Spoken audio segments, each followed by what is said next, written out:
ಹರಿ ಓಂ ಶ್ರೀ ಗುರುಭ್ಯೋ ನಮಃ. ಓಂ ಶ್ರೀ ಸದ್ಗುರು ನರಸಿಂಹ ಪ್ರಭು ದೇವಾಯ ನಮಃ. ಹರಿ ಓಂ. ಎಲ್ಲ ಆತ್ಮಜ್ಯೋತಿಗಳಿಗೆ ಸಾಷ್ಟಾಂಗ ಪ್ರಣಾಮಗಳು ಹಾಗೂ ಗೀತಾ ಸತ್ಸಂಗಕ್ಕೆ ತಮ್ಮೆಲ್ಲರಿಗೂ ಆದರದ ಸ್ವಾಗತ. ಇಂದು ನಾವು ಭಗವದ್ಗೀತೆಯ 4ನೇ ಅಧ್ಯಾಯ 11ನೇ ಶ್ಲೋಕದಿಂದ 15ನೇ ಶ್ಲೋಕದವರೆಗೂ ನಾವು ಮನನ ಮಾಡೋಣ. ಜ್ಞಾನ ಕರ್ಮ ಸನ್ಯಾಸ ಯೋಗ. 11ನೇ ಶ್ಲೋಕ ಹೇಗಿದೆ: ಯೇ ಯಥಾ ಮಾಂ ಪ್ರಪದ್ಯಂತೆ ತಾಂಸ್ತಥೈವ ಭಜಾಮ್ಯಹಂ ಮಮ ವರ್ತಮಾನುವರ್ತಂತೆ ಮನುಷ್ಯಃ ಪಾರ್ಥ ಸರ್ವಶಃ. ಇದರ ಅರ್ಥ, ಯಾರು ಹೇಗೆ ನನ್ನನ್ನು ಆಶ್ರಯಿಸುತ್ತಾರೆಯೋ ಅವರನ್ನು ಹಾಗೆಯೇ ನಾನು ಅನುಗ್ರಹಿಸುತ್ತೇನೆ.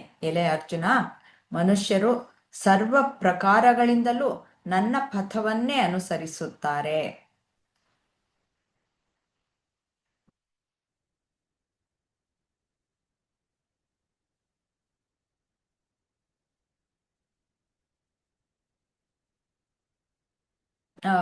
ಇದು ಬುದ್ಧಿವಂತ ಜನರು ಯಾವ ರಹಸ್ಯವನ್ನು ತಿಳಿದುಕೊಂಡು ಭಗವಂತನ ಮಾರ್ಗಕ್ಕೆ ಅನುಸಾರವಾಗಿ ನಡೆದುಕೊಳ್ಳುತ್ತಾರೆ ಅನ್ನೋದು ಇಲ್ಲಿ ಪ್ರಶ್ನೆ. ಲಕ್ಷ್ಮಿಯವರು ಹೇಳ್ತೀರಾ? ಯಾರು ಹೇಗೆ ನನ್ನನ್ನು ಆಶ್ರಯಿಸುತ್ತಾರೆಯೋ ಅವರನ್ನು ಹಾಗೆಯೇ ನಾನು ಅನುಗ್ರಹಿಸುತ್ತೇನೆ ಅಂತ ಹೇಳ್ತಾರೆ.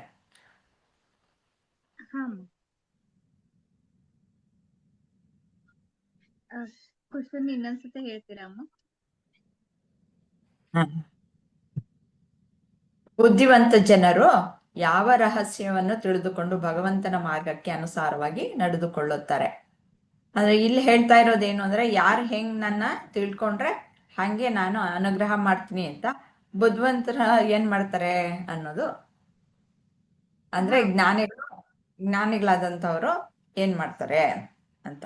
ಈಗ ಮೊದಲ ನಾವೆಲ್ಲ ಹೆಂಗ ಮೂರ್ತಿದ್ ಪೂಜೆ ಮಾಡ್ತಿದ್ವಿ, ಮೂರ್ತಿ ಒಳಗ ದೇವ್ರ ಐತಿ ಅಂತಂದ್ ಹೇಳಿ.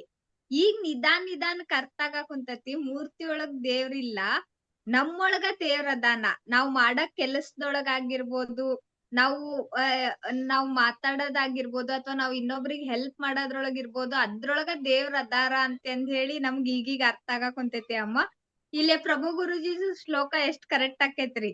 ಯಾರಿ ದೇಹ ಮನಸ್ಸು ಬುದ್ಧಿ ಅಲ್ಲ ಅಂತಂದ್ ಹೇಳಿ ತಮ್ಮನ್ ತಾವ್ ಬಿಟ್ ಕೊಡ್ತಾರ, ಅವ್ರೊಳಗ ಶ್ರೀಕೃಷ್ಣ ಅದಾರ ಅಂತಂದ್ ಹೇಳಿ ಹೇಳ್ಕೊಡ್ತಾ ಇದಾರ ಅಂತ ನನ್ಗ್ ಹಂಗ ಅನಸ್ತಮ್ಮ. ಇದ್ರೊಳಗ ನಮ್ಮೊಳಗ ಶ್ರೀಕೃಷ್ಣ ಅದ ಅಂದ್ರೆ ನಾವ್ ಮಾಡಕ್ ಕೆಲಸದೊಳಗ ಆಗಿರ್ಬೋದು, ಅಥವಾ ನಾವ್ ಮಾತಾಡೋ ಮಾತ್ನೊಳಗ ಆಗಿರ್ಬೋದು, ಅಥವಾ ನಾವ್ ಇನ್ನೊಬ್ರಿಗೆ ಏನ್ ಸಹಾಯ ಮಾಡ್ತೇವಲ್ಲ ಅದ್ರೊಳಗ ಎಲ್ಲದ್ರೊಳಗನು ಶ್ರೀಕೃಷ್ಣ ಅದಾರ ಅಂತಂದ್ ಹೇಳಿ ನನಗ್ ಹಂಗ ಅನಸ್ತವಮ್ಮ. ಹಾಗಂತ ತಿಳ್ಕೊಂಡ್ರೆ ಅವಾಗ ಏನು ಅಂತಂದ್ಬಿಟ್ಟು, ಅದ್ ಸರಿ, ನೀವ್ ಹೇಳಿದ್ದೆಲ್ಲ ಅಕ್ಷರಶಃ ಕರೆಕ್ಟ್, ಪರ್ಫೆಕ್ಟ್.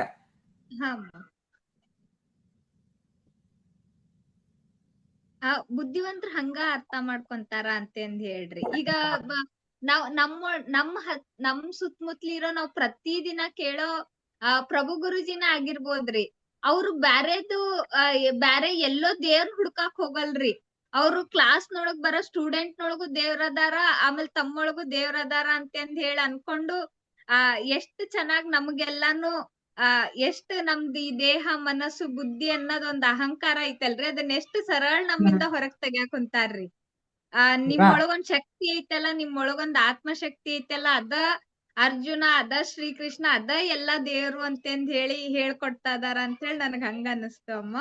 ಹಂಗ ಅಂತ ಬುದ್ಧಿವಂತರೆಲ್ಲಾನು ಆತರ ಅರ್ಥ ಮಾಡ್ಕೊಂಡು ತಾವ್ ಬೆಳೆದಲ್ದ ನಮ್ಮನ್ನು ಬೆಳೆಸ್ತಾ ಇದಾರ ಅಂತ ಹೇಳಿ ನನಗ್ ಹಂಗ ಅರ್ಥ ಆತಮ್ಮ.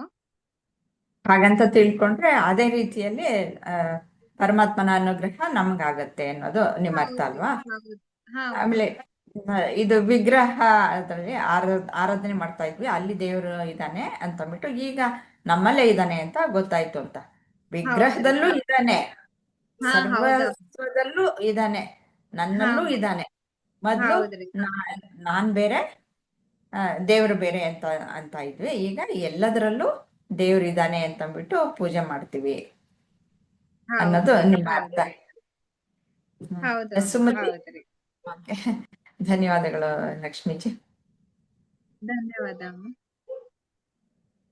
ನನ್ಗೇನು ಅರ್ಥ ಆಯ್ತು ಅಂದ್ರೆ ಆಂಟಿ, ನಮ್ಮ ಆತ್ಮ ಏನಿದೆಯೋ ನಮ್ಮ ಎಲ್ಲಾ ಆಕ್ಷನ್ಗೂ ನಮ್ಮ ಒಳಗಿನ ಇನ್ನರ್ ಕಾನ್ಶಿಯಸ್ ಕಾರಣ. ನಾವ್ ಒಳ್ಳೇದ್ ಮಾಡಿದ್ರುನು ಅದೇ ಕಾರಣ. ಅದಕ್ಕೆ ಒಳ್ಳೇದು ಕೆಟ್ಟದು ಅನ್ನೋದು ಏನ್ ಮಾಡ್ತೀವೋ ಆಕ್ಷನ್ ಅದಕ್ ಗೊತ್ತಿಲ್ಲ. ನಮ್ಮ ಏನು ನಾವ್ ಎಷ್ಟ್ರ ಮಟ್ಟಿಗೆ ನಾವು ತಿಳ್ಕೊಂಡಿರ್ತೀವೋ, ಎಷ್ಟ್ರ ಮಟ್ಟಿಗೆ ನಮ್ ಇಂಟೆನ್ಷನ್ ಇರುತ್ತೋ ಅದ್ರ ಪ್ರಕಾರ ನಮ್ಮ ಆಕ್ಷನ್ ಇರುತ್ತೆ. ಸೊ ನಮ್ಮ ಸೆಲ್ಫ್ಗೆ ಏನು ಗೊತ್ತಿಲ್ಲ. ಕೃಷ್ಣ ಹೇಳೋದು ಎಲ್ಲ ನನ್ನೊಳಗನೆ ಇದೆ, ಕೆಟ್ಟದು ಇದು ಎಲ್ಲ ನಾನೇ, ಅದು ಒಳಗೆ ನಾನೇ, ಪರಮಾತ್ಮ ನಾನೇನೆ. ನಿಮ್ಮೊಳಗನು ಅದೇ ಇದೆ. ನೀವ್ ಏನು ಮಾಡಿದ್ರು ಅದು ಸೆಲ್ಫ್ ಅಲ್ಲೇ, ಗುಡ್ ಆರ್ ಬ್ಯಾಡ್ ಅದು ಗೊತ್ತಿಲ್ಲ. ಬರೀ ಆಕ್ಷನ್ ಮಾಡಕ್ ಮಾತ್ರ ಗೊತ್ತು. ಅದು ಏನ್ ರಿಸಲ್ಟ್ ಬರುತ್ತೋ ಅದು ನಮ್ಮ ಯಾವ್ದ ಇಂಟೆನ್ಷನ್ ಮೇಲೆ. ಆಕ್ಷನ್ ಯಾವ್ದು ಮಾಡುತ್ತೆ ಅಂತ? ಆತ್ಮ ಆಕ್ಷನ್ ನಮ್ ಮಾಡುತ್ತೆ. ನಮ್ ಸೆಲ್ಫ್ ಏನು ಯಾವ ತರ ಇದೆಯೋ ಆ ತರ ಆಕ್ಷನ್ಸ್ ನಾವ್ ಮಾಡ್ತೀವಿ. ನಮ್ಮ ಆತ್ಮ, ನಮ್ ಕಾನ್ಶಿಯಸ್ ನಾವ್ ಎಷ್ಟು ಮಾಡ್ತೀವಿ. ಮಟ್ಟಿಗೆ ಬೆಳೆದಿದ್ಯಾ ಆ ತರ ಹಾ. ನಾವ್ ಆಕ್ಷನ್ಸ್ ಮಾಡ್ತೀವಿ. ನಮ್ ಥಾಟು ನಮ್ ಇದು ಎಲ್ಲ ಅದೇ ತರ ಹೋಗತ್ತೆ. ನಮ್ಮ ಕಾನ್ಶಿಯಸ್ ಪ್ರಕಾರ ನಮ್ ಕಾನ್ಶಿಯಸ್ ಥಾಟ್ಸ್ ಅನ್ನೋದು ಬೆಳೆಯುತ್ತೆ, ಕುಗ್ಗುತ್ತೆ ಅಂತ ಅಂದ್ಬಿಟ್ಟು ನಿಮ್ಮ ಅರ್ಥನ? ಇಲ್ಲ ಆತ್ಮ ಬೆಳೆಯುತ್ತೆ ಕುಗ್ಗುತ್ತೆ ಅಂತನ?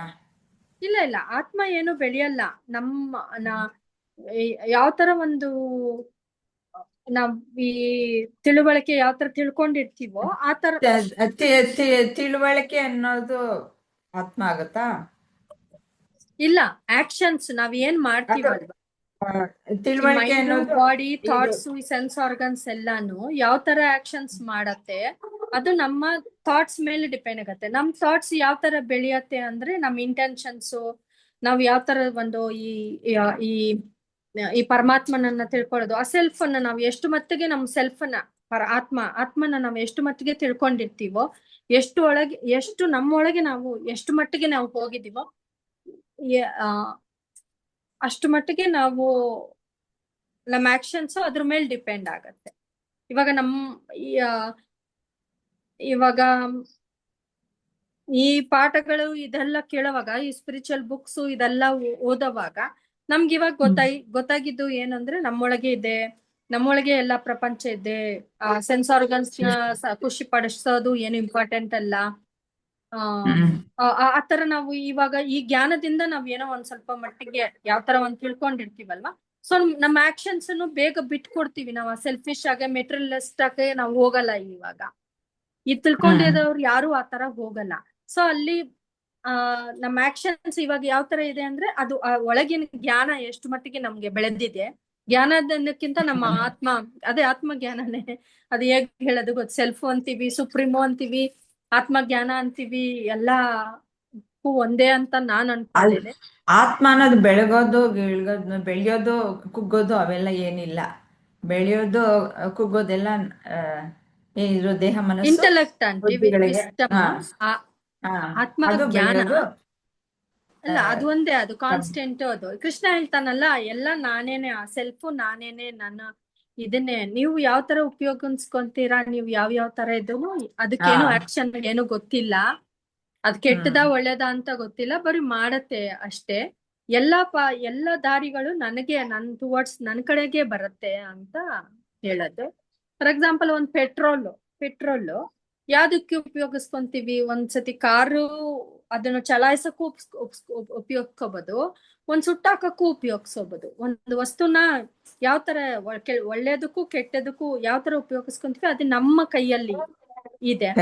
ನಮ್ಮ ಯೋಚನೆ ಯಾವ್ದಿದೆಯೋ ಆ ತರ. ಬಟ್ ಪೆಟ್ರೋಲ್ನೇ. ಅದೇ ತರ ನಮ್ಮ ಸೆಲ್ಫ್ ಅನ್ನೋದು ಕೃಷ್ಣ ಹೇಳೋದು ಅದು ನಾನು. ಎಲ್ಲ ನೀವ್ ಏನ್ ಮಾಡಿದ್ರು ಅದು ನಾನೇನೆ, ನನ್ನಿಂದಾನೇ ಬರೋದು, ಎಲ್ಲಾನು ನನ್ನೊಳಗೇನೆ ಮತ್ತೆ ಬರುತ್ತೆ ಅನ್ನೋದು. ಅದೇ ವಿಶ್ವರೂಪ ದರ್ಶನದಲ್ಲಿ ಅದನ್ನೇ ಮೇಲೆ ತಿಳ್ಸಕ್ಕೆ ನೋಡಿ ಇರೋದು. ಇನ್ನ ಅಷ್ಟೊಂದು ನಮ್ಗೆಲ್ಲ ಕಂಪ್ಲೀಟ್ ಆಗಿ ಅದು ಪರ್ಪಸ್ ಆಫ್ ಇನ್ನ ನನ್ಗಂತೂ ಅಷ್ಟೊಂದು ತಿಳುವಳಿಕೆ ಬಂದಿಲ್ಲ. ಇಷ್ಟೇ ಆಂಟಿ. ಮೇಲ್ಮೇಲಂಗೆ ಗಾಡಿ ಓಡ್ತಾ ಇರುತ್ತೆ, ಅದಕ್ಕೆ ಪೆಟ್ರೋಲು ಸಪ್ಲೈ ಆಗ್ತಾ ಇರುತ್ತೆ. ಯಾವ್ದಕ್ಕೆ? ಇಂಜಿನ್ಗೆ ಅಲ್ವಾ? ಅದು ಬೇಕಾದ ಉಪಯೋಗಿಸ್ಕೊಂಡು ಹೋಗ್ತಾ ಇರುತ್ತೆ. ಈ ಡ್ರೈವರ್ ಸರಿಯಾಗಿ ಡ್ರೈವ್ ಮಾಡ್ತಾ ಇದ್ರೆ ಹಾ ಅದು ಎಲ್ಲಿ ಯಾವ ಡೆಸ್ಟಿನೇಷನ್ ಹೋಗ್ಬೇಕು ಅಲ್ಲಿಗೆ ಹೋಗಿ ಕರೆಕ್ಟ್. ಹಾ ಹಾ ತಲುಪುತ್ತೆ. ಹಾ ಆ ಡ್ರೈವರ್ ಸರಿಯಾಗಿ ಅವನು ಡ್ರೈವ್ ಮಾಡ್ಲಿಲ್ಲ ಅಂತಂದ್ರೆ ಹ್ಮ್ ಆಕ್ಸಿಡೆಂಟ್ ಮಾಡ್ಕೊತಾನೆ. ಅದಕ್ಕೆ ಹಾ, ಪೆಟ್ರೋಲ್ದೇನು ತಪ್ಪಿಲ್ಲ. ಅದೇ ಪೆಟ್ರೋಲ್ ತಪ್ಪಿಲ್ಲ, ಕಾರ್ದು ತಪ್ಪಿಲ್ಲ. ಅದನ್ನ ಚಲಾಯಿಸೋ ಅವನ ಕೈಯಲ್ಲಿ ಇದೆ. ಆಕ್ಷನ್ ಯಾವ ತರ ನೀವೇ ಹೇಳಿ ಅಂತ ಅಷ್ಟೇ. ಅಷ್ಟೊಂದು ಅದೇ ಡೆಪ್ತ್ ಅದೇ ಆಗಿ ನನ್ಗೆ ನೀವು ಅದ ಪೆಟ್ರೋಲ್ ಅಂದಿದ್ದಕ್ಕೆ ಅದನ್ನ ಹೇಳಿದೆ. ಇನ್ನು ಕರೆಕ್ಟ್, ಅರ್ಥ ಇದರಲ್ಲ ಆಯ್ತು. ಬೇರೆಯವರೆಲ್ಲ ಹಾ ಸರಿ ಅಂತ ಕೇಳಿ ಕೇಳಿ, ಇನ್ನ ಹೇಳ್ತೀರಾ ಒಳ್ಳೆ ಅದನ್ನ ಕೇಳಿ. ಎಕ್ಸಾಂಪಲ್. ಹಾ ಸಂಧ್ಯಾಜಿ, ಅಮ್ಮ ನಿಮ್ಮ ದೃಷ್ಟಿ ಅದೇ ಅಂದ್ರೆ ಇಲ್ಲಿ ಭಗವಂತ ಶ್ರೀಕೃಷ್ಣ ಹೇಳ್ತಿದ್ದಾನೆ, ಅವನು ಹೇಳೋದ್ರಲ್ಲೇ ಒಂದು ಔದಾರ್ಯತೆ ಇದೆ. ಭಗವಂತನ ಮಾತಿನಲ್ಲಿ ಒಂದು ಔದಾರ್ಯತೆ ಇದೆ. ಏನಪ್ಪಾ ಅಂದ್ರೆ ಅವನಿಗಿಲ್ಲಿ ಭೇದ ಭಾವನೆ ಇಲ್ಲ, ಅವ್ರೊಂಥರ ಇವ್ರೊಂಥರ ಅಂತ. ಎಲ್ಲರ ದೃಷ್ಟಿಲೂ ಅವನು ಒಂದೇ. ಅಂದ್ರೆ ಇಲ್ಲಿ ನಾವೇನ್ ಅರ್ಥ ಮಾಡ್ಕೋಬಹುದು ಅಂದ್ರೆ, ಈಗ ಒಬ್ಬ ಜ್ಞಾನಿ ಆದವರು ಅವರೇ ಒಂದ್ ರೀತಿ ಆರಾಧನೆ ಮಾಡ್ತಾ ಹೋಗ್ತಾರೆ.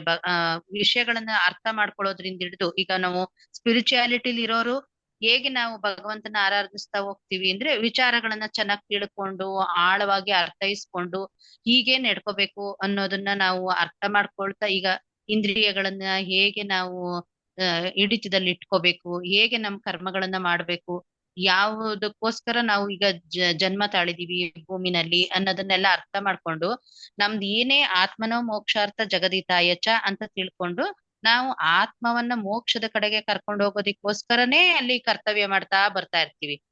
ಆದ್ರೆ ಇದು ಎಲ್ಲರಿಗೂ ಏನ್ ಅರ್ಥ ಆಗಿರಲ್ವಲ್ಲ. ಈಗ ಒಬ್ಬ ಹಳ್ಳಿಗಳ ಕಡೆ ಇರೋ ಒಬ್ಬ ರೈತನೇ ಇರ್ಬೋದು, ಅವನ್ಗೆ ಈ ಆತ್ಮ, ಕರ್ತವ್ಯ, ಕರ್ಮ ಇವೆಲ್ಲಾದ್ರೂ ಅರ್ಥ ಆಗಲ್ಲ ಅವನ್ಗೆ. ಏನಿತ್ತು ಅವನ್ ಕೆಲ್ಸನ ಅವನು ನಿಷ್ಠೆಯಿಂದ ಮಾಡ್ತಾ ಬರ್ತಿರ್ತಾನೆ.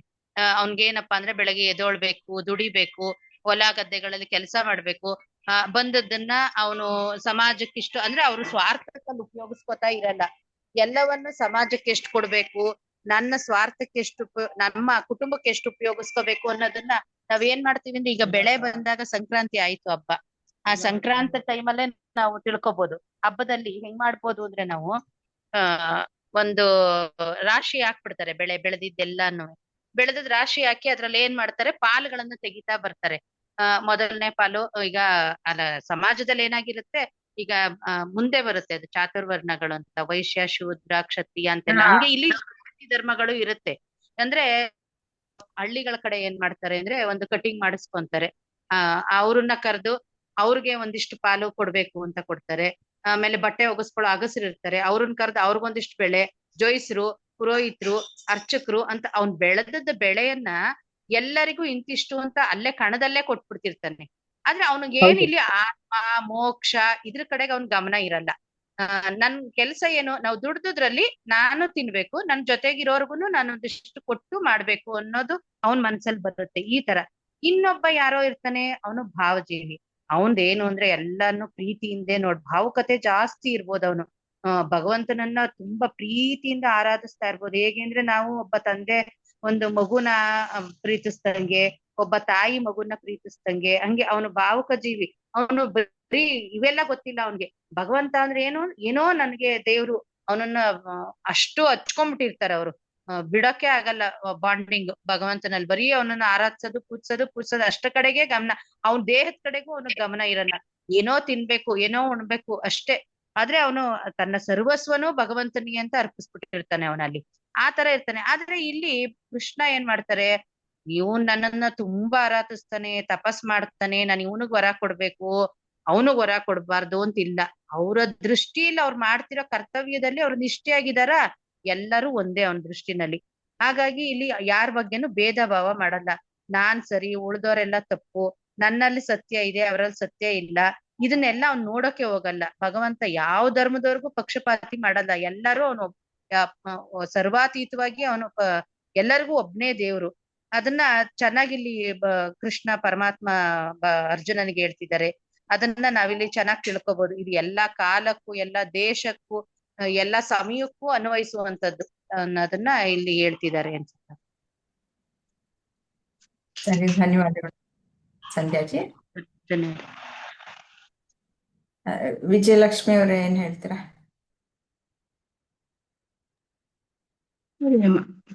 ಈ ಕ್ವಶನ್ ಅರ್ಥ ಏನಮ್ಮ, ಬುದ್ಧಿವಂತ ಜನರು ಯಾವ ರಹಸ್ಯವನ್ನು ತಿಳಿದುಕೊಂಡು ಭಗವಂತನ ಮಾರ್ಗಕ್ಕೆ ಅನುಸಾರವಾಗಿ ನಡೆದುಕೊಳ್ಳುತ್ತಾನೆ ಅಂದ್ರೆ ಯಥಾ ಪ್ರಪದ್ಯಂತೆ, ಯಾರಲ್ಲಿ ಹೇಗೆ ನನ್ನನ್ನ ಶರಣ ಹೊಂದುವರೋ ತಾಂ ತಥೈವ ಭಜಾಮ್ಯಹಂ, ನಾನು ಅವರಿಗೆ ಹಾಗೆಯೇ ಫಲಗಳನ್ನ ಕೊಡ್ತೀನಿ. ನಿರ್ವಹಿಸ್ತೇನೆ. ಯಾರು ನನ್ನ ದಾರಿಯನ್ನ ಅನುಸರಿಸುತ್ತೇನೆ ಅವರಿಗೆ ಅದೇ ರೀತಿಯಲ್ಲಿ ಪ್ರತಿಫಲನ ಕೊಡುತ್ತೇನೆ ಅಂತ ಹೇಳಿ. ಇವಾಗ ಕೆಲವರು ನಾವು ಒಂದು ಒಳ್ಳೆ ರೀತಿಯಲ್ಲಿ ದೇವ್ರ ಮೂರ್ತಿ ಅಂತ ಹೇಳಿ ನಾವು ಪೂಜಿಸ್ತಾ ಇದ್ರೆ ನಮ್ಗೆ ಏನು ಆಸೆ ಇದೆ, ಏನು ಆ ಆಸೆಗೆ ತಕ್ಕ ಹಾಗೆ ಅವನು ನಮ್ಗೆ ಆ ಪೂಜೆಗೆ ತಕ್ಕ ಹಾಗೆ, ಭಕ್ತಿಗೆ ತಕ್ಕ ಹಾಗೆ ನಮಗೆ ಫಲ ಕೊಡ್ಬೋದು. ಅದು ಇಲ್ಲಿ ನಾವೇನ್ ಮಾಡ್ತೇವೆ, ನಮ್ಗೀಗ ಜ್ಞಾನ ಸಿಕ್ಕಿರೋದ್ರಿಂದ ಆ ಕರ್ಮದ ಫಲ ಇಲ್ಲದ ಹಾಗೆ ನಾವು ಅವ್ರನ್ನ ಭಜಿಸ್ತೇವೆ. ಅವಾಗ ನಮ್ಗೆ ಜ್ಞಾನ ಬೇಕಪ್ಪ, ನಾವು ಈಗ ಅಧ್ಯಾತ್ಮದಲ್ಲಿ ಹೋಗೋದ್ರಿಂದ ನಮ್ಗೆ ಈ ಅಧ್ಯಾತ್ಮದ ಒಂದು ಧ್ಯಾನ ಬೇಕು ಅಂತ ಹೇಳಿ ನಾವು ಅವರನ್ನ ಆರಾಧಿಸಿದಾಗ, ಭಜಿಸಿದಾಗ ನಮ್ಗೆ ಆ ಒಂದು ಅಧ್ಯಾತ್ಮದ ಮಾರ್ಗ ತೋರಿಸ್ಬೋದು. ಅಥವಾ ಈಗ ನೀವೆಲ್ಲ ಕೊಡ್ತಿರುವಂತ ಜ್ಞಾನ ತಿಳ್ಕೊಳ್ಳೋ ಶಕ್ತಿನೂ ನಮಗ್ ಕೊಡ್ತಾ ಇದ್ದಾನೆ ಭಗವಂತ ಅಂತ ನಾನು ಹೇಳ್ತೇನೆ.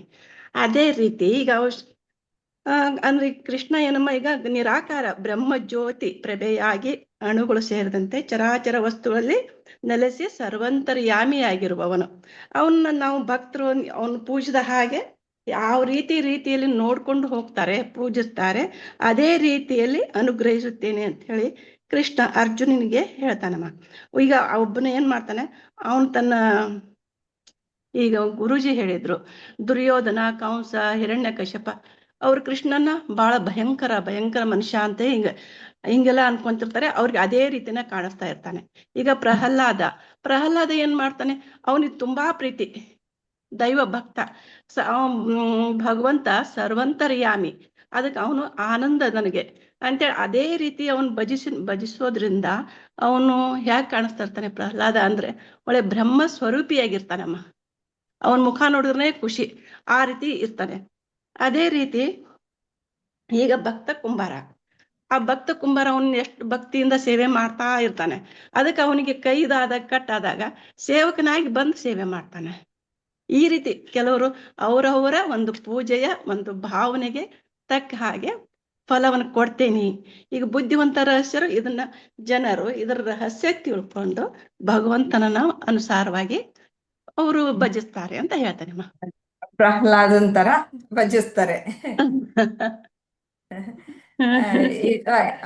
ಈಗ ಕಂಸ ಅರ್ಜುನ ಇರ್ತಾನೆ, ಅರ್ಜುನನ್ಗೆ ಫ್ರೆಂಡ್ ಆಗಿರ್ತಾನೆ, ಫ್ರೆಂಡ್ ರೂಪದಲ್ಲಿ ನೋಡ್ತಿರ್ತಾನೆ. ಸುಧಾಮ ಇವರೆಲ್ಲ ಒಂದ್ ರೀತಿ ಫ್ರೆಂಡ್ ಆಗಿರ್ತಾರೆ. ಆಮೇಲೆ ಗೋಪಿಕೆರು ಇರ್ತಾರೆ.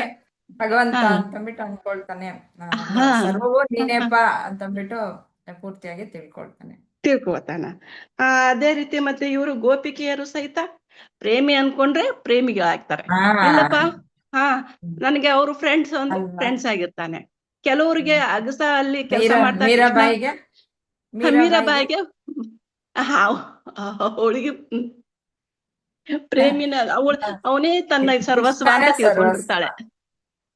ರಾಧೆಗೂ ಕೃಷ್ಣನೇ ಸರ್ವಸ್ವ. ಯಾರು ಹೇಗೆ ಇವಾಗ ಒಬ್ಬ ಅಗಸ ನನಗೆ ಇಂದ್ರಕ್ಕರ್ ಹೇಳಿದ್ರು ಬಹಳ ವರ್ಷದ ಹಿಂದೆ. ಅಲ್ಲಿ ಒಬ್ಬ ಪೇಷಂಟ್ ಕೃಷ್ಣ ಅಂತ ಇದ್ರೆ ಅಲ್ಲಿ ಅವ್ರಿಗೆ ಹೋಗಿ ಒಂದು ವೈದ್ಯ ರೂಪದಲ್ಲಿ ಔಷಧೋಪಚಾರ ಮಾಡ್ತಾರೆ. ಒಬ್ಬ ಅಗಸ ಕೃಷ್ಣ ಅಂತ ಬಟ್ಟೆ ತೊಳಿತಿರ್ತಾನಂತೆ. ಅವ್ರಿಗೆ ಹೋಗಿ ಬಟ್ಟೆ ತೊಳೆಯೋ ಮುಂದೆಲ್ಲ ಹೋಗಿ ಅವ್ರಿಗೆ ಸಹಾಯ ಮಾಡ್ತಿರ್ತಾನಂತೆ. ಈ ರೀತಿ ನಮ್ಗೆ ಇಂದ್ರಮ್ಮ ಬಾಳ್ ಹೇಳಿದ್ರಿ ಇವನ್ನ. ಇವಾಗೆಲ್ಲ ನೆನಪಾಗ್ತೈತಿ ನೋಡ್ರಿ. ಕೃಷ್ಣ ಹಾಗೆ ಮಾಡ್ತಾನೆ ಅಂತ ಬಿಟ್ಟಲ್ಲ, ಇವಾಗ ವೈದ್ಯರು ಅವ್ರು ನಮ್ಗೆ ಶುಶ್ರೂಷೆಗೆ ವೈದ್ಯ ರೂಪದಲ್ಲಿ ಮಾಡ್ತಾರೆ ಅಂತಂದ್ರೆ ಅವ್ರಿಗೆ ಯಾವ ದೃಷ್ಟಿನೇ ಇರ್ಬೋದು, ಆದ್ರೆ ನಮ್ಗೆ ಅಲ್ಲಿ ನಿಜವಾಗ್ಲೂ ನಮ್ಗೆ ಅಗತ್ಯ ಇರುತ್ತೆ. ಅವಾಗ ಪರಮಾತ್ಮನೇ ಬಂದು ಮಾಡ್ದಂಗ ಅನ್ಸುತ್ತೆ ಅಲ್ವಾ. ಪರಮಾತ್ಮನ ಅಲ್ಲಿ ಬಂದು ಸಮಯಕ್ಕೆ ಸರಿಯಾಗಿ ಒದಗಿ ಬರೋದು. ಇಲ್ಲ ಅಂತಂದ್ರೆ ನಮ್ಗೆ ಅದು ಒದಗಿ ಬರಲ್ಲ. ಇವಾಗ ಒಂದು ಆಕ್ಸಿಡೆಂಟ್ ಆಯ್ತು ತಕ್ಷಣ ಯಾರೋ ಒದಗಿ ಬರ್ತಾರೆ, ಪರಮಾತ್ಮನೇ ಅಲ್ಲಿ ಬರೋದು ಅಲ್ವಾ. ಆಗೋದು ಯಾವ್ದೇ ದೇವರ ರೂಪದಲ್ಲಿ, ಮನುಷ್ಯ ರೂಪದಲ್ಲಿ ಬಂದೇ ತಾನೆ. ಮನುಷ್ಯ ರೂಪದಲ್ಲೋ ಪ್ರಾಣಿ ರೂಪದಲ್ಲೋ ಯಾವ್ದೋ ರೀತಿಯಲ್ಲಿ ನಮಗೆ ಸಹಾಯ ಮಾಡುವಂತಹದ್ದು. ಯಾವ್ದೋ ಒಂದ್ ಶರೀರ ತೆಗೆದುಕೊಂಡು ಬಂದು ತಾನೆ ಮಾಡ್ಬೇಕು. ಹೌದು.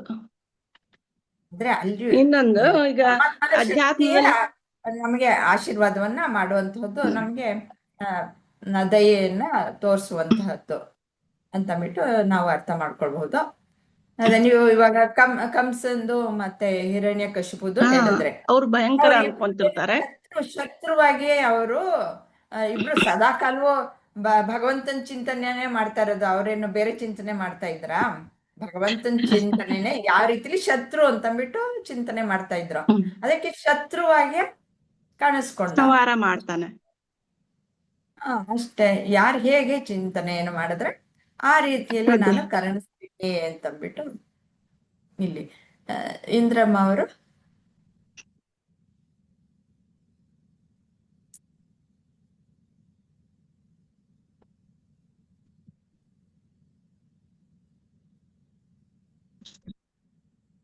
ಮ್ಯೂಟ್ ಆಗಿದ್ದೀರಾ?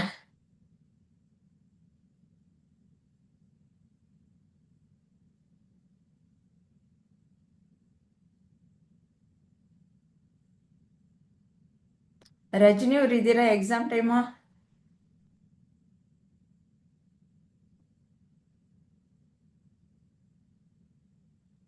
ಇಂದ್ರಮ್ಮ ಅವ್ರು ಇದ್ದೀರಾ? ಹಾ, ಎಲ್ಲರೂ ಎಲ್ಲಾ ತರದಲ್ಲಿ ಹೇಳ್ಬಿಟ್ಟಿದ್ದಾರೆ ಮೇಡಮ್. ಇದ್ರ ಅರ್ಥ ನೀವು ಈಗ ಇಲ್ಲ, ಎರಡು ಈ ಹೇಳಿ. ಶ್ಲೋಕದ ಪೂರ್ಣ ಅರ್ಥನು ಎಲ್ಲರಿಗೂ ಚೆನ್ನಾಗಿ ವಿಮರ್ಶೆ ಮಾಡಿ ವ್ಯಕ್ತಪಡಿಸಿದ್ದಾರೆ. ಇದ್ರಲ್ಲಿ ಅಂದ್ರೆ ಅವರವರ ಭಾವಕ್ಕೆ ತಕ್ಕ ಹಾಗೆ ಹೇಗ್ ಉಪಾಸನೆ ಮಾಡ್ತೀವೋ ನಾವು ಆ ಪರಮಾತ್ಮನನ್ನ ಹಾಗೆ ನಾವು ಕೂಡ ಹೊಂದುತ್ತೇವೆ. ಆ ಎಲ್ಲಾ ವಿಧಗಳಲ್ಲೂ ಕೂಡ ಪರಮಾತ್ಮನಿಗೆನೆ ಅರ್ಪಣೆ ಆಗೋದು. ಯಾವುದೇ ಒಂದು ಉದ್ದೇಶ ಇಟ್ಕೊಂಡು ನಾನು ಪರಮಾತ್ಮನನ್ನ ಅಥವಾ ಶ್ರೀಕೃಷ್ಣನನ್ನ ನಾನು ಆರಾಧಿಸಿದ್ರೆ ಅದಕ್ಕೆ ತಕ್ಕ ಹಾಗೆ ಪ್ರತಿಫಲ ಇದ್ದೇ ಇರ್ತದೆ. ಕರ್ಮ ಮಾರ್ಗದಲ್ಲಿ ಇರಬಹುದು, ಜ್ಞಾನ ಮಾರ್ಗದಲ್ಲಿ ಇರಬಹುದು. ಅನೇಕ ತರರು ಅಂದ್ರೆ ಅವರವರ ಸಂಸ್ಕಾರಗಳಿಗೆ ತಕ್ಕ ಹಾಗೆ ಅವರವರು ಪರಮಾತ್ಮನನ್ನ ಪೂಜಿಸ್ತಾರೆ. ಒಬ್ರು ವಿಚಾರಮತಿಯಾಗಿ ಪರಮಾತ್ಮನ ನೋಡ್ಲಿಕ್ಕೆ ಇಷ್ಟಪಡ್ತಾರೆ. ಕೆಲವರು ಕವಿಗಳಾಗಿ ಒಂದು ತಮ್ಮದೇ ಆದಂತ ಲೋಕದಲ್ಲಿ ಪರಮಾತ್ಮನನ್ನ ಪ್ರೀತಿಸ್ತಾರೆ. ಹೇಗೆ ಅಂತಂದ್ರೆ ಅದೇ ರಾಧೆಯಾಗಿ ಪ್ರೀತಿಸಿದಂತು, ಅಥವಾ ದಾಸನಾಗಿ ಹನುಮಾನ್ಜಿ ದಾಸನಾಗಿ ಪ್ರೀತಿಸಿದ್ದಾರೆ. ಪತಿ ಸತಿಯನ್ನ ಪ್ರೀತಿಸುವಂತ ರೀತಿಯಲ್ಲಿ ಆಗಿರ್ಬೋದು. ಅದೇ ಹೀಗೆ ಬೇರೆ ಬೇರೆ ಒಂದು ದ್ವೈತದ ಮೂಲಕ ಪರಮಾತ್ಮನನ್ನ ಆರಾಧಿಸ್ತಕ್ಕಂಥವ್ರು ಇದ್ದಾರೆ ವಿಚಾರಮತಿಗಳು. ಯಾರು ವಿಚಾರವನ್ನ ತುಂಬಾ ಆ ಜ್ಞಾನದ ಮೂಲಕ ತೆಗೆದುಕೊಂಡು ಹೋಗ್ತಾರೆ, ಆ ವಸ್ತುಗಳನ್ನ ಅವ್ರಿಗೆ ಹೇಗೆ ಆಕರ್ಷಣೆ ಆಗಿ ಅವ್ರಿಗೆ ಹೇಗೆ ತೃಪ್ತಿ ಆಗ್ತದೋ ಶ್ರೀಕೃಷ್ಣ ಪರಮಾತ್ಮ ಆ ರೀತಿನೇ ಅವ್ರಿಗೆ ಒದಗಿಸ್ತಾರೆ. ಅದು ಬೇರೆ ಬೇರೆ ಕ್ರಮ ಆಗಿರ್ಬೋದು. ಕರ್ಮದ ಹಾದಿಯಲ್ಲೂ ದೇವರನ್ನ ಪಡೆದಂಥವ್ರಿದ್ದಾರೆ, ಜ್ಞಾನ ಮಾರ್ಗದಲ್ಲಿ ಪಡೆದಂಥವ್ರಿದ್ದಾರೆ. ಆಮೇಲಿಂದ ದಾಸರು ಭಾವಜೀವಿಗಳಾಗಿ, ಕವಿಗಳಾಗಿ, ದಾಸರಾಗಿ, ಪ್ರೀತಿಯರಾಗಿ ಎಲ್ಲ ತರದ ಒಂದು ಇದ್ರಂದು ಕೂಡ ಪರಮಾತ್ಮನನ್ನ ಹೊಂದಿದ್ದಾರೆ. ಎಲ್ಲರೂ ಅವರವರ ಭಾವಕ್ಕೆ ತಕ್ಕ ಹಾಗೆ, ಅವರ ಸಂಸ್ಕಾರಕ್ಕೆ ತಕ್ಕ ಹಾಗೆ ಪೂಜಿಸಿದ್ದಾರೆ. ಆ ಜ್ಞಾನ ಭಾವ ಇರಬಹುದು. ಆ ವ್ಯಕ್ತಿಗಳು ಅವರ ಕರ್ಮಕ್ಕನುಸಾರವಾಗಿ ಹುಟ್ಟಿದ ಮೇಲೆ ಅವರವರ ಕರ್ಮಕ್ಕೆ ತಕ್ಕ ಹಾಗೆ ಅದು ಕರ್ಮ ಬೇಡ, ನನಗೆ ಕರ್ಮ ಯಾವುದೇ ಕರ್ಮ ಮಾಡಿದ್ರು ನನಗೆ ಪ್ರತಿಫಲ ಅಪೇಕ್ಷೆ ಇಲ್ಲ ಅಂದ್ರೂ ಕೂಡ ಅದು ಖಂಡಿತವಾಗಿ ಅದು ಒಳ್ಳೆ ಕರ್ಮನೋ ಕೆಟ್ಟ ಕರ್ಮನೋ ಬರ್ತಾನೆ ಇರ್ತದೆ. ಯಾಕೆಂದ್ರೆ ಈಗ ನಾನು ಒಂದು 4 ಹೆಜ್ಜೆ ನಡೀತೇನೆ ಅಂತಂದ್ರೆ ಅದಕ್ಕೆ ಪ್ರತಿಫಲ ಇದ್ದೇ ಇರುತ್ತೆ. ಸ್ವಲ್ಪ ದೂರ ಹೋಗಿರ್ತೇನೆ, ನಾನು 4 ಹೆಜ್ಜೆ ನಾನಿವತ್ತು ವಾಕ್ ಮಾಡ್ಬೇಕು, 1 ಕಿಲೋಮೀಟರ್ ನಡಿಬೇಕು ಅಂತಂದ್ರೆ ಸುಮಾರು 1000 ಹೆಜ್ಜೆ ನಡೆದಿರ್ತೀನಿ. ಅದು ಪ್ರತಿಫಲ ಸಿಕ್ಕಿದೆ ನನಗೆ. ನನಗೆ ಪ್ರತಿಫಲ ಬೇಡ ಅಂದ್ರೆ ಅದು ಆಗೋದಿಲ್ಲ. ಈಗ ಮತ್ತೆ ಒಂದು ಒಳ್ಳೇದೇನೋ ಮಾಡಿರ್ತೀನಿ ಅದಕ್ಕೆ ಅದು ನಮಗೆ ಅರಿವಿಗೆ ಬರ್ಲಿ ಬಿಡ್ಲಿ, ನಾನು ಒಪ್ಕೊಳ್ಳಿ ಬಿಡ್ಲಿ, ಅದಕ್ಕೆ ಪ್ರತಿಫಲ ಇದ್ದೇ ಇರ್ತದೆ. ಹಾಗೆ ನಾನು ಪರಮಾತ್ಮನ ಹೇಗನ್ನ ಆರಾಧಿಸ್ಲಿ, ಕರ್ಮದ ರೂಪದಲ್ಲಿ ಅವನ್ನ ನೆನ್ಸ್ಕೊಂಡ್ ಮಾಡಿದ್ರು ಕೂಡ ಪ್ರತಿಫಲ ಇರ್ತದೆ. ನಾನು ಬೇಡ, ನನಗೆ ಪ್ರತಿಫಲ ಅಪೇಕ್ಷೆ ಇಲ್ಲ, ಓಕೆ ನಿನಗ್ ಬೇಡ, ಆದ್ರೆ ಅದು ಇದ್ದೇ ಇರ್ತದೆ. ನೀನು ಒಳ್ಳೇದ್ ಮಾಡಿದ್ರೆ ಒಳ್ಳೇದಿರ್ತದೆ, ಕೆಟ್ಟದಿದ್ರೆ ಕೆಟ್ಟದಿರ್ತದೆ. ಅದನ್ನ ನೀನ್ ಯಾವ ರೂಪದಲ್ಲಾದ್ರೂ ತಗೊಳ್ದಲ್ಲೇ ಇರು, ನಿನಗೆ ಅದು ಪ್ರತಿಫಲ ಸಿಗುತ್ತೆ ಅಂತ ಈ ಜ್ಞಾನ ರೂಪದಲ್ಲಿ ನಾವು ನೋಡಿದಾಗ ಹಾಗನ್ಸುತ್ತೆ ನನಗೆ. ಈ ದ್ವೈತ ದೃಷ್ಟಿಯಿಂದ ನೋಡಿದ್ರೆ ಯಾರಿಗೂ ಕೆಟ್ಟದ್ ಬಯಸ್ದಲೆ ಯಾವ ಮಾರ್ಗನೇ ಆಗಿರ್ಬೋದು, ಮತ್ತೊಬ್ಬರಿಗೆ ಯಾವ ಗೊಂದಲ ಆಗ್ಲಿ ಅಥವಾ ಅವ್ರಿಗೆ ಏನೋ ನೋವು ಕೊಡೋದು ಹಾಗೆ ಜೀವನ ಮಾಡೋದ್ರಲ್ಲಿ ಯಾವುದೂ ಇಲ್ಲ. ಮಾರ್ಗ ಬೇರೆ ಬೇರೆ ಇರ್ಬೋದು. ಅನೇಕ ನದಿಗಳು ಕೊನೆಗೋಗಿ ಸಮುದ್ರವನ್ನೇ ಸೇರ್ತದೆ.